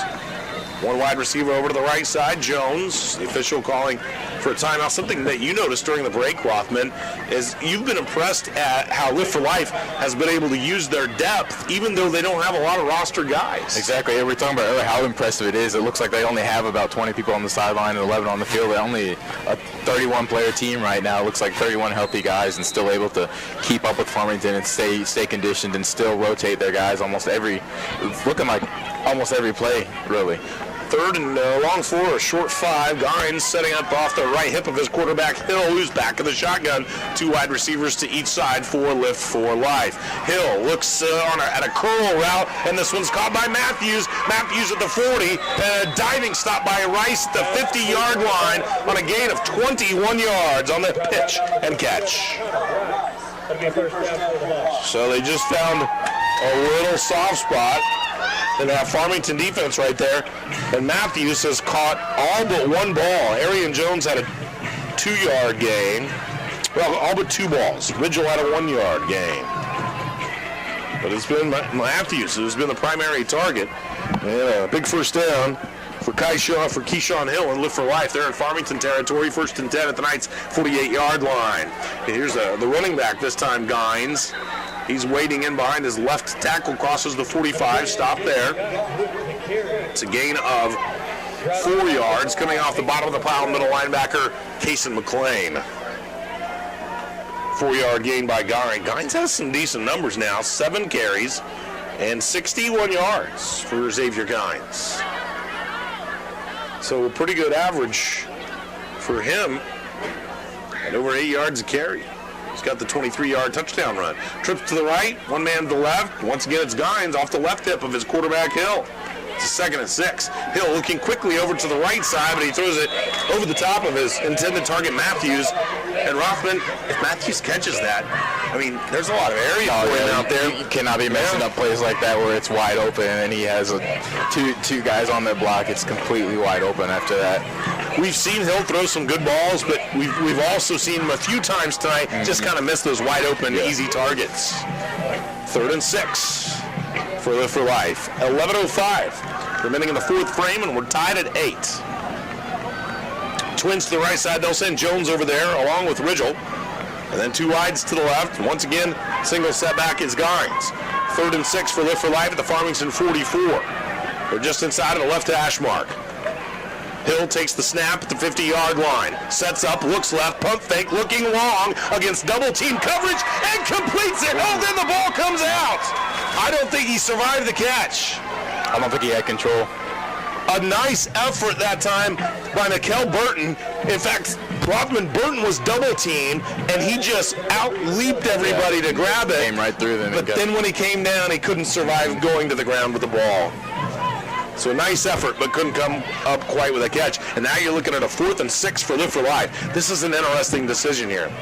Your defense has done a nice job controlling the Farmington offense. You have a chance to pin them deep, but yet you're in Farmington territory, and you wouldn't gain a whole lot on a touchback. You can gain 24 yards. So a 4th and 6 and a big down coming up. Farmington was able to convert 2 4th downs on their last drive on their way to a score, and Lift for Life trying to do the same right here as Hill rolls to the right side under a little pressure, looking, firing down the field, and wide and out of bounds. And the Black Knight defense has stopped Lift for Life, and Farmington now with a football back and a chance to drive for the lead. They haven't got necessarily a lot of early pressure on Hill, but a few times they've gotten just enough. So Farmington takes over at their own 44-yard line. The last time we saw this Farmington offense, They were able to throw just enough variety at Live for Life to keep them just enough off balance to slam it into the end zone. It was a 9-yard touchdown run on an option by Gabe Giuliani. Brett Dry is on the field for Farmington here, operating the offense once again. They've got the blocking back over behind the right tackle. And now here's Kason McLean, and I'm telling you, he has to battle through 2 tacklers just to get back to the line of scrimmage, and he fights his way through another one for a 3-yard gain. McLean now with 21 carries and 75 yards rushing. And I would venture to say that over 50 of those yards have been after contact. He is getting met behind the line almost on a good majority of his runs. If they can give him a little seam, he can get some work done. Twins to the left, one man to the right side. Blocking back to the right is Rice. Option play left side. Here's Dry. Dry to the outside of the 50 and pitches it late to Rice. Oh, what a play! It was a great job getting that pitch off late. What a great late pitch on the option play. And it's a gain of 20 yards for Farmington and Connor Rice, the option man. Reminds me of the old early 90s Colorado teams or the middle 80s Oklahoma teams with Jamel Holloway on the option on the late pitch right there. Masterful job by Dry. That's a first down. A Caldwell Banker Olsey Real Estate first down. Trips to the right for the Knights. Rice becomes the motion man. A little jump by the defensive front. Did Farmington draw him off, though? Did Farmington hop first? The official says no. Why'd they stop the play then? Yeah, that's a free play. Yeah, he wasn't unabated to the quarterback. I don't think he was in danger there. I think they blew another one dead earlier this game, too, as well. You're just stealing a free opportunity for the offense there. But the good news for Farmington is to get the 5 yards. So the Knights are inside the 35. Now we saw Ian Zoner earlier this year make 3 field goals in a single game. So he's got that ability. The Knights are thinking about that later on for the lead. Rice the motion man, right to the left side. And it'll be an option right side. Dry keeps it, bounces, spins, churns, burns, slams his way inside of the 30 and out of the 25. A tough run by Dry that time and a gain of 12 yards. Well, that's the toughest run I've seen from Dry tonight. Yeah. Dry is finally in positive yardage. He's only got 4 carries and 7 yards. And you're saying, well, Chad, he just ran the ball last time. Yes, but Connor Rice gets all those yards as the pitch man on the option play. That's how they score. And another Caldwell Banker Olsey Real Estate first down. Black shirts are driving. 1st and 10. 23-yard line of Lift for Life. Here's McLean. Picks up a block. McLean behind the right tackle. And pushes his would-be tackler down just close to the 20-yard line. A gain of 3. 78 yards rushing for McLean. Farmington maintaining some positive momentum here and still not doing the exact same thing every time. Giuliani, the motion man. Snap is low, pulled back out by Dry. Dry dives across the 20-yard line to the 18. And another gain of 3 yards. Sets up a third and a long 4 or a short 5. Take your pick. 10 yards rushing for Dry on 5 carries. 9:06 remaining in the 4th. And an injury timeout on the field. We'll take it with him. We step aside for 30 seconds on KREI, and we're tied at 8. Live for Life in Farmington with 9:06 to play in regulation.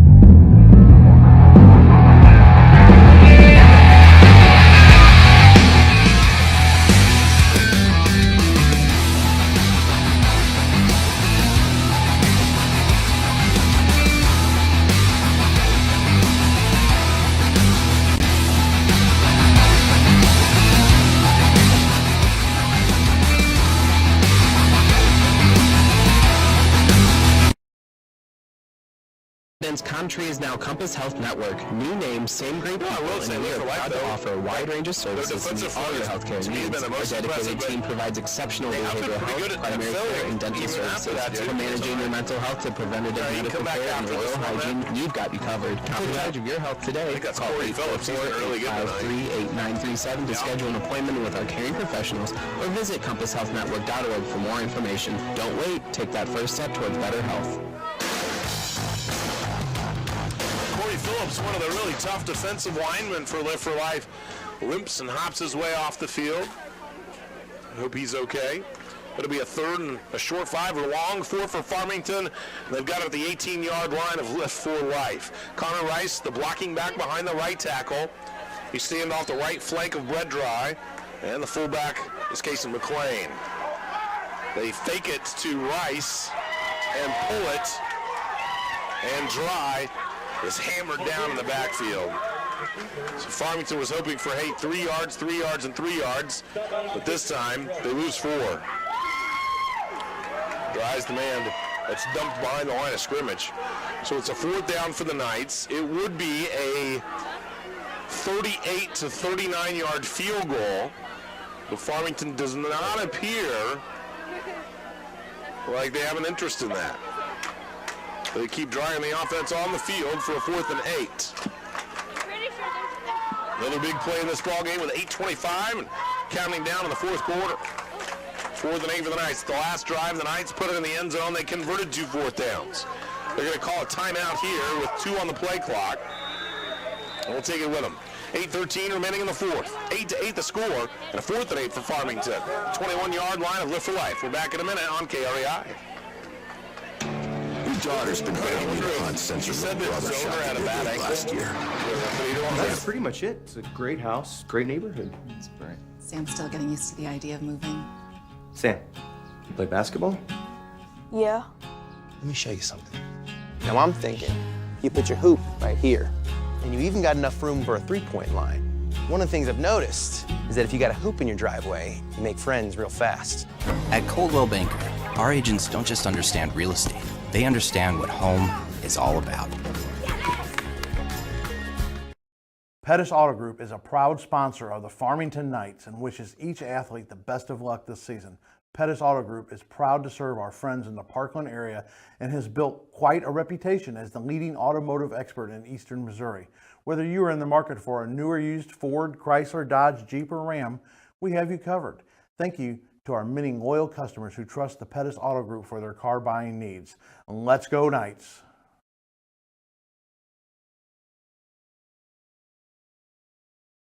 Owner to try to take the lead on a 4th and 8. 8:13 remaining in the 4th quarter, and we're tied at 8. The snap is good, the hold is there. Zoner swings the right leg, and he fires it wide left. Farmington cannot capitalize, but a flag on the play. The Farmington players are pointing against Live for Life. The Live for Life players have their hands pointed to the sky as if to say, well, what did we do? And the official says personal foul against Live for Life. And quite honestly, I didn't see what happened there. Did they jump? I know something you can't do, Rothman, is jump over a lineman. I didn't get to see what it was either. I didn't either, but that's a monster call. And that keeps the Farmington offense back on the field. So a personal foul is if you do try to jump over a lineman, and some of the Live for Life players after the call I saw jumping up and down as if to demonstrate, hey, we jumped straight up. And I've got to be honest, I was watching the ball to the snap, to the kick, to the goal, and didn't see it, but that's what the call was. I know it's tough sometimes when you are trying to jump up like that and accidentally falling over the line. The refs will see that as jumping sometimes. That's a tough one. That's a tough one for Live for Life. Farmington gets a reprieve here, and a big one. And the Knights have got to feel like they have to make this pay off. So the 10-yard march off right there against Live for Life. And I mean, hey, we call the games for Farmington, but I mean, that's a tough pill to swallow for Live for Life. I'm not saying it's a bad call. I couldn't see it. That's a tough one. So twins to each side for Farmington, and they have it just outside of the 10-yard line. Here's Brett Dry, the quarterback. And he's got Casey McLean behind him. Dry keeps it to the 5, to the end zone. Farmington makes the penalty pay off immediately. An 11-yard touchdown run by Brett Dry. And the Knights are on top. at the 8:08 mark. It's Farmington 14 and Live for Life 8.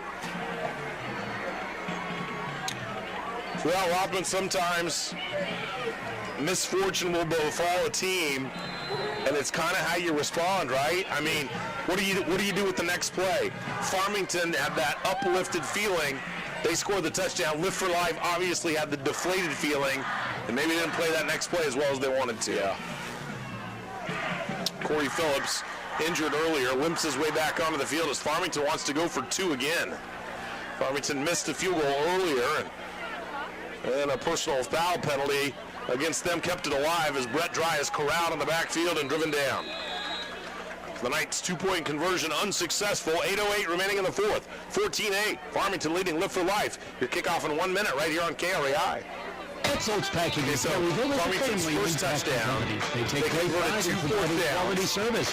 They do custom slaughtering and processing. That a personal foul after his field goal. Penalty was. Has won several awards for foul. It looked like they tried to. It looked like what the officials and the players were doing are saying Live for Life tried to jump over the line. 3-5-4-7-6-8. And that was the personal foul. Talk with them today. Alrighty, Processing needs. They're located at 1702 South Highway in Perry. Touchdown. So I'm going to go McLean.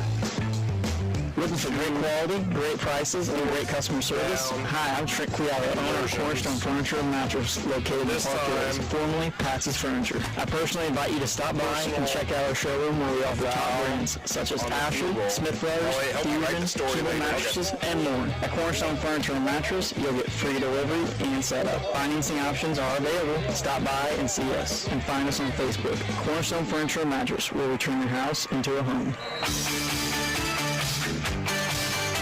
Lead 14-8.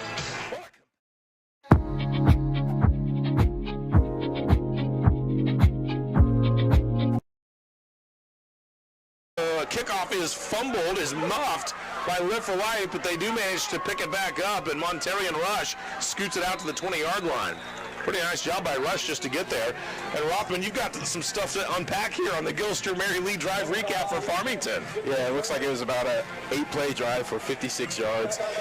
With a 11-yard touchdown from number 3, Brett Dry. It leaves the score at 14-8 with 8:08 going into the fourth quarter.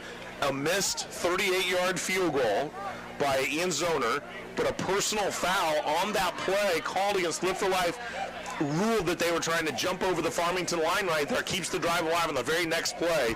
That's where Dry goes in for the touchdown run. So Knights lead it here. And Live for Life will start with a football at their own 20.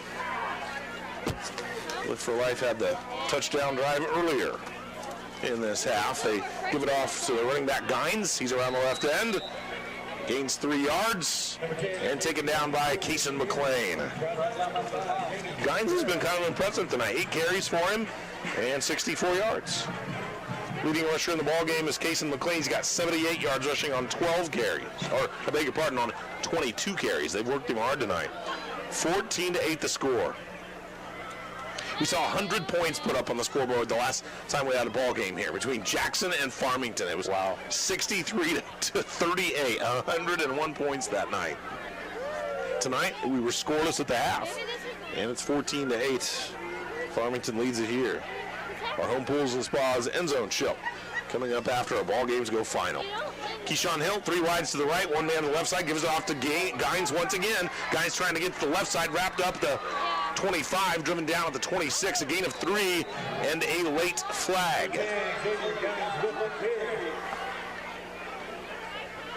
So a flag hurting Live for Life on Farmington's last drive, and Live for Life applauding the flag here, and a personal foul against the Knights.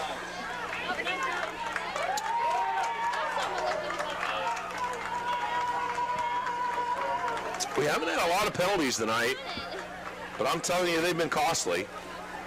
Rothman, we saw Farmington called for a hold after a Tatum Tinsley touchdown run. That wiped that one off the board, and Farmington was not able to score after that. And then we saw the Knights miss a field goal, and a personal foul whistled against Live for Life kept that drive alive. Next play, Brett Dry goes in. So the penalties, while not abundant, have certainly been costly. 6:56 and counting down in the fourth. 14-8, Farmington on top. Live for Life's got the football at their own 41-yard line. Gines, the running back off of the right hip of Hill. He's got 3 wides to the left side, 1 man off to the right to give us to Gines. Between the guards. Oh, he is just tripped up after a 5-yard gain. It was Cabrera laying on the ground. Almost looked like the turf monster, but it was Cabrera that tripped him up, laying on his back, a 7-yard gain for Gines. That looked like a huge hole that time. That was a nice save on that. It looked like he had a lot of real estate to run. 74 yards rushing for Gines. Brings up a 2nd and 2. So Gines has had a little bit more room to run here in the second half. 3 wides to the left, 1 to the right side. Keyshawn Hill, not a rushing threat from that quarterback spot. He's thrown a couple of good balls tonight. And Gines needs a pair of yards for a first down. It's going to be close. He does cross the 50, but I don't know if he gets to the 49. He does not. 3rd and a yard. Gines with 1 yard there. 5:50 and counting down in the fourth. 14-8. Farmington leading Live for Life. Both teams convert a 2-point conversion on their first touchdown. Farmington turned away on a 2-point conversion on its second touchdown. Hill taking a look at 3rd and 1. He's got 2 running backs in the backfield this time. And the ball right at midfield. Hill gets the snap and hands it off to the deep man. That's Noah Ridgel, and he dives forward for a 2-yard gain and a first down. They've not used Ridgel a whole lot tonight. That's only his first carry of the second half, only his 6th total. He's got 19 yards. The coach confirmed to me that the stats were correct that I was able to obtain. Those stats said that Noah Ridgel was running for 143 yards per game. Tonight he's only got 6 carries for 19. And Gines has been the major running back.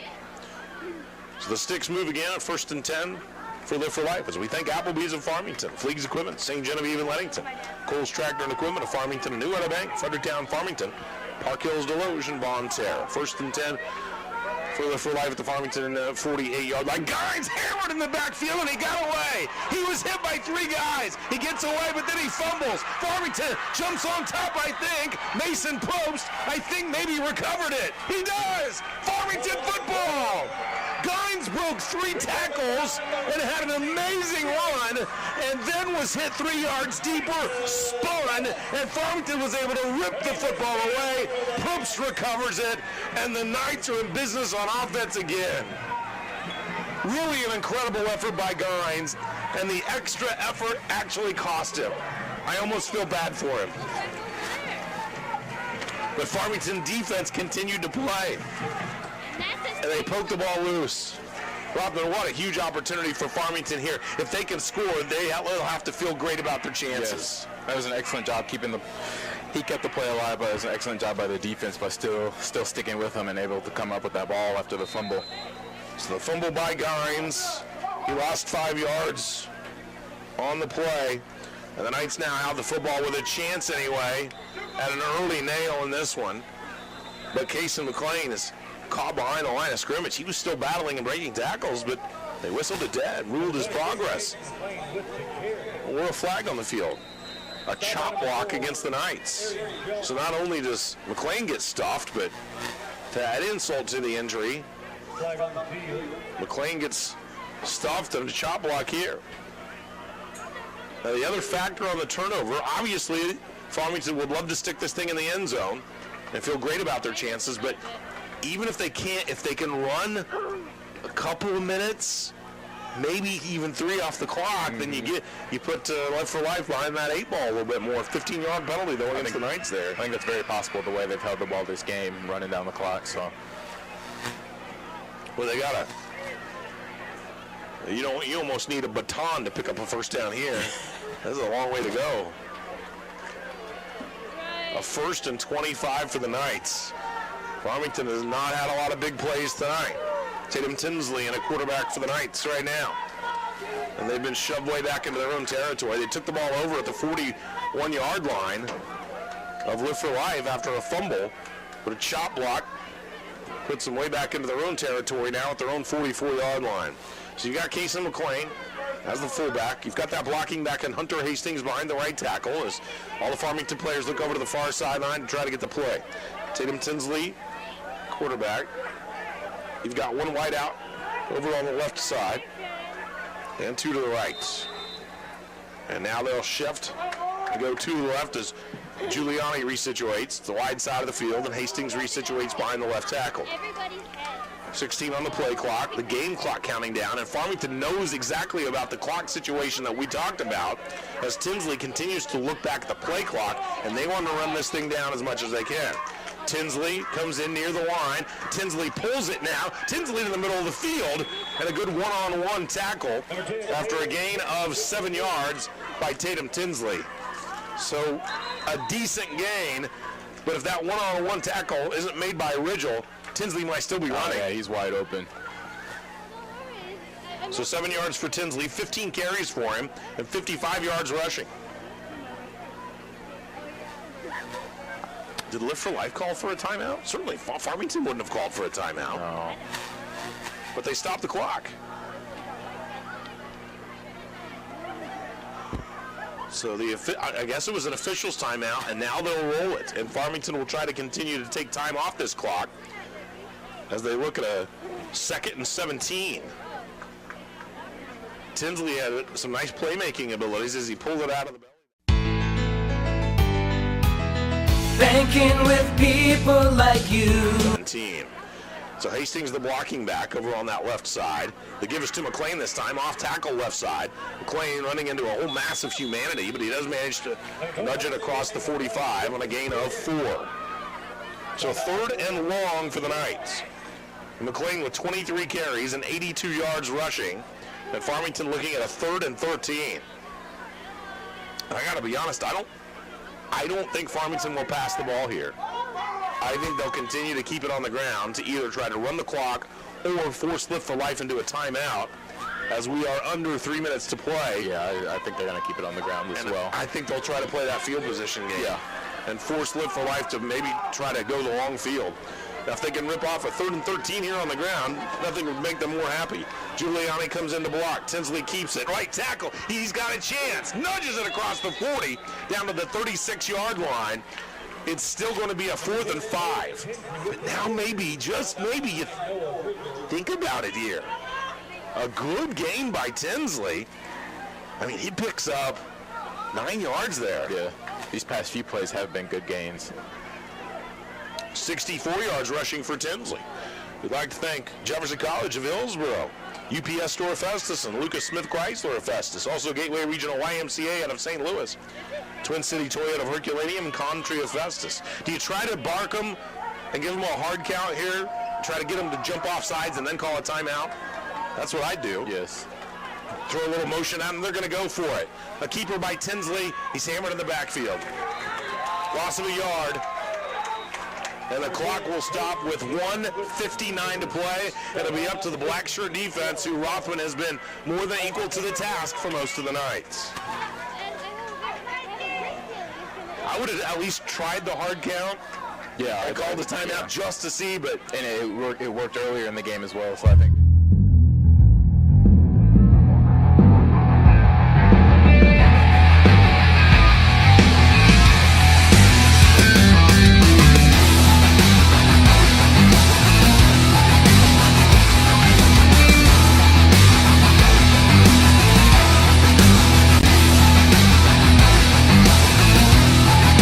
Lead by 6, 14-8. But the ball in the hands of Lift for Life. Put it in the hands of Keyshawn Hill, their quarterback. Keyshawn Hill floats one out there and completes it to Matthews. Matthews spins out of one would-be tackle and then muscles his way to 1st down yardage on a gain of 11. He's out to the 48. 70 yards receiving by Malik Matthews tonight. He's caught 70 yards in receiving, and the team has 73 yards in receiving, so it's mostly been him. Still 2 timeouts, or 3 timeouts, I beg your pardon, for Live for Life, 1:43 and counting down. Hill's back to pass, looking over on the far sideline on an out route, and once again, it's Matthews, but Matthews nearly captured along the sideline, and then they say he did step out. He escaped the tackle and was able to gain 4 yards. So 74 yards receiving for Matthews out of 77 total. But he did get out of bounds to stop the clock, and 1:34 remaining in regulation. Keyshawn Hill, a 47% completion percentage coming into the ball game, 26 for 53. He was throwing for 144 yards per game. He's only halfway there tonight with 77. It's a 2nd and 6 for Live for Life. They're at the Farmington 48-yard line. Hill under pressure now, rolling to his left. He is caught but not tackled as he stepped out of it and rushes across the 40-yard line and a first down. It's a gain of 10 yards for Keyshawn Hill, his best run of the night. Farmington had an outside chance to nab him behind the line, couldn't do it. So 1st and 10 for Live for Life. 1:25 remaining in the 4th. 14-8, Farmington leads. Keyshawn Hill with the escape act on the last possession. Felt the pressure, escaped to the left side, and was able to pick up first down yardage. Gines, the running back, off of his right hip. 3 wide receivers to the right, 1 man off to the left side. Hill barks it out. 1:25 remaining in regulation. And Farmington leads 14-8. 1st and 10 for Live for Life. They've got it at the Farmington 40-yard line. Hill gets the snap, looks to the right side. He's got 3 wides there, throws this one deep, and a man is wide open and uncovered and into the end zone. Touchdown, Malik Matthews. A 40-yard touchdown catch to Malik Matthews, and there was not a black shirt within a block and a half. No. And now comes the test. Can the Farmington defense keep him out of the end zone? The game could come down to this. This could be a 2-point conversion to win or lose this ball game. Now, in saying that, Farmington does have 1 minute and 19 seconds remaining in regulation to try to score after this. But right now, we're tied at 14. The 40-yard touchdown pass, Hill put it right on the button for Malik Matthews, and there wasn't a night in sight. And now, instead of going for 2, Live for Life will try to kick the extra point for the win. So they'll bring Malik Matthews over to try to kick this thing for the win. I assumed incorrectly that they would try to go for 2. I thought that was their MO. But in a situation like this, if you've got really any chance to kick it through, you're going to try to do that. Let's thank our sponsors now, and they include us running. Oh, hello, Italian nightclub from Jimmy John's. Chow freshly baked bread piled high with Italian-style meats and provolone. Hey to you too, hand-sliced veggies. Oil and vinegar, oregano and basil, nice to see ya. Am I obsessed with this sandwich? Yes. Should I see someone about that? Probably. Jimmy John's, order online or on the app. To lead Central 21-14. Hillsboro over Festus 35-14. Potosi leading Fredericktown 21-14. Somebody's getting their first win there. Valley Catholic takes care of St. Vincent 54-0. Mount Vernon, Illinois leading North County 21-0. Windsor over to DeSoto 29-zip. St. Pius over Herky 41-0. Jefferson defeating Bayless 56-14. Seckman over Fox 27-14. And Marquette over Northwest 49-0. So Malik Matthews is try to kick the extra point and put the Hawks on top. We're tied at 14 with 1:19 remaining in the 4th quarter. And the holder is Ridgel. The snap is there, the hold is down, and the extra point is blocked! The extra point is blocked! Farmington got in there and blocked it. And I think it was Connor Rice. But the Farmington had 3 black shirts. Yeah, there was multiple guys got through that line. All penetrating in. I think Connor Rice was the guy that got it. What an amazing play by this Black Knight defense and special teams to get in there and block the extra point. And Rothman and I have talked about it tonight. Eric Krupe's teams will beat you on special teams. Yes. We've had a muffed punt attempt catch. We've had a blocked extra point. Now, Farmington did miss a field goal. But I'm saying Farmington's extra special teams right now, I say they're a net positive. Yeah. Coach Krupe always hit on it all the time, how important special teams is as well, and how it's equal with offense and defense. So Groffman, are you going for the win right here, or are you playing for overtime? I don't know, because there's a gamble. Yeah.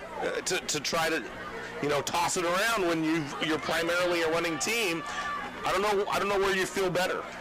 If you feel better about your chances in overtime, or say, hey, let's go win this thing right here. I imagine. We'll know pretty quick. Yeah. Well, we saw earlier though the one time when he was able to get a throw off, it was a good throw. Yeah. But the two before that were sacks, and then I think we might have had a sack after that. I can't remember, but. What a huge block by Connor Rice and the Knights. If Connor didn't get it, somebody else might have. The Farmington return team up a little closer as the kickoff didn't go very far last time. And here's Matthews. He does kick it deeper this time. Rice grabs it at the 9. It's a right side return to the 20. Slams into a double team at the 29-yard line. Decent field position. Only 2 seconds go off the game clock there. Oh, wow. Yeah. Let's go ahead and do our Gilster Mary Lee drive recap for Lift for Life right there. Looked like it was about 4 plays for Lift for Life. Ended up being 64 yards with a 40-yard touchdown pass to number 5 Matthews. With a blocked field goal, ended up being, which leaves the score 14-14. It left a minute 19 left in the quarter. Great ball game, huh? Yeah. This is fun. All right, the Knights are going to put 2 wides to each side. They've got Kason McLean in the backfield, and they've got their starter Brett Dry and a quarterback, and they're going to run a mesh point, and the thing is captured in the backfield and slammed down. And I think we've got our answer as Corey Phillips just tackled 2 guys. It looks to me like the Knights are playing for overtime here. Now they're going to come set to the line here with under a minute to go, but there's no urgency in trying to get a play off. A lot of times if you can pop one, then you go into speed mode. And Farmington just got hammered down on that play. But here's McLean. McLean now busting through. McLean to the 50, and it's a foot race. McLean to the 40. He's to the 30 with 1 man to beat, and he is tackled at the 12-yard line. An incredible play by Kason McLean. A gain of 60 yards by Kason McLean, and now you're talking field goal position. What a run by Kason McLean. That could be the one that wins this ball game for the Knights. I know it wasn't a touchdown, but that could very well be our Steak and Shake of Festa's play of the game. Connor Mooney back in the studio. A timeout now by Lift for Life. It changes everything. Yeah, that sets them up perfect field position. Field goal. Looks like they got time for 1 play, maybe 2, and then field goal. So Farmington goes from its own 28-yard line all the way to the 12-yard line of Live for Life.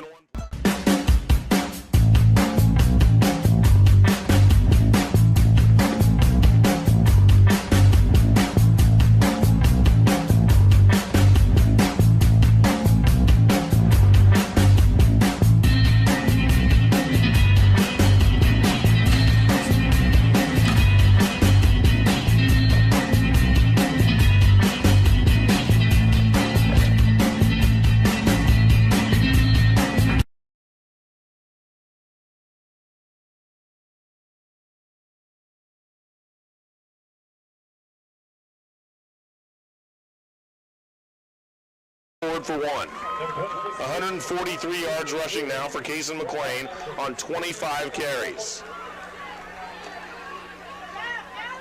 That 60-yard run, though, could be the difference if Farmington can get some points here. Once again, they hand him to McLean. McLean to the 5, battling, storming his way all the way down to the 2 with 11 seconds left.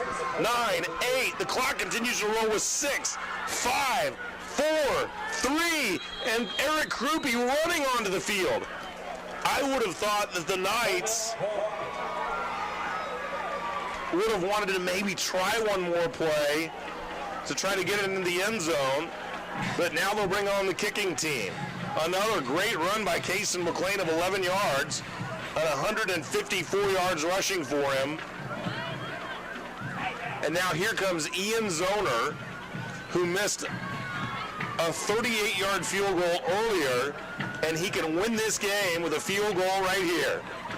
We're tied at 14, and Robin Harris, special teams, man, but Farmington blocks the extra point on the other end, and now if they can become successful here with this field goal, special teams, in my viewpoint, would have been the difference for them. They're what's making this game right now, and will make this game right here if we...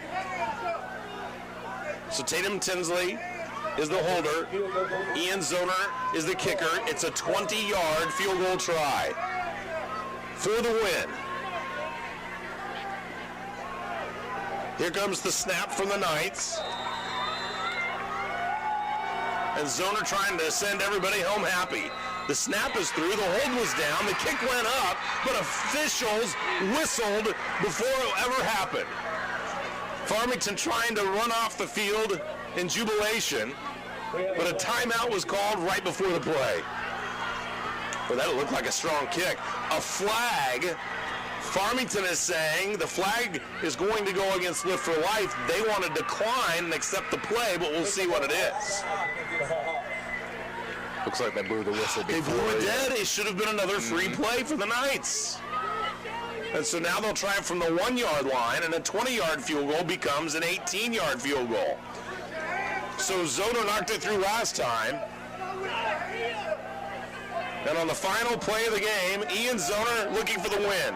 We're tied at 14. An 18-yard field goal upcoming and a timeout by Lift for Life. Now, correct me if I'm wrong, Robin, but I felt like the officials blew the previous play dead before it happened. Yes. There was 3 seconds on the clock. Yeah, now there are zeros on the clock. And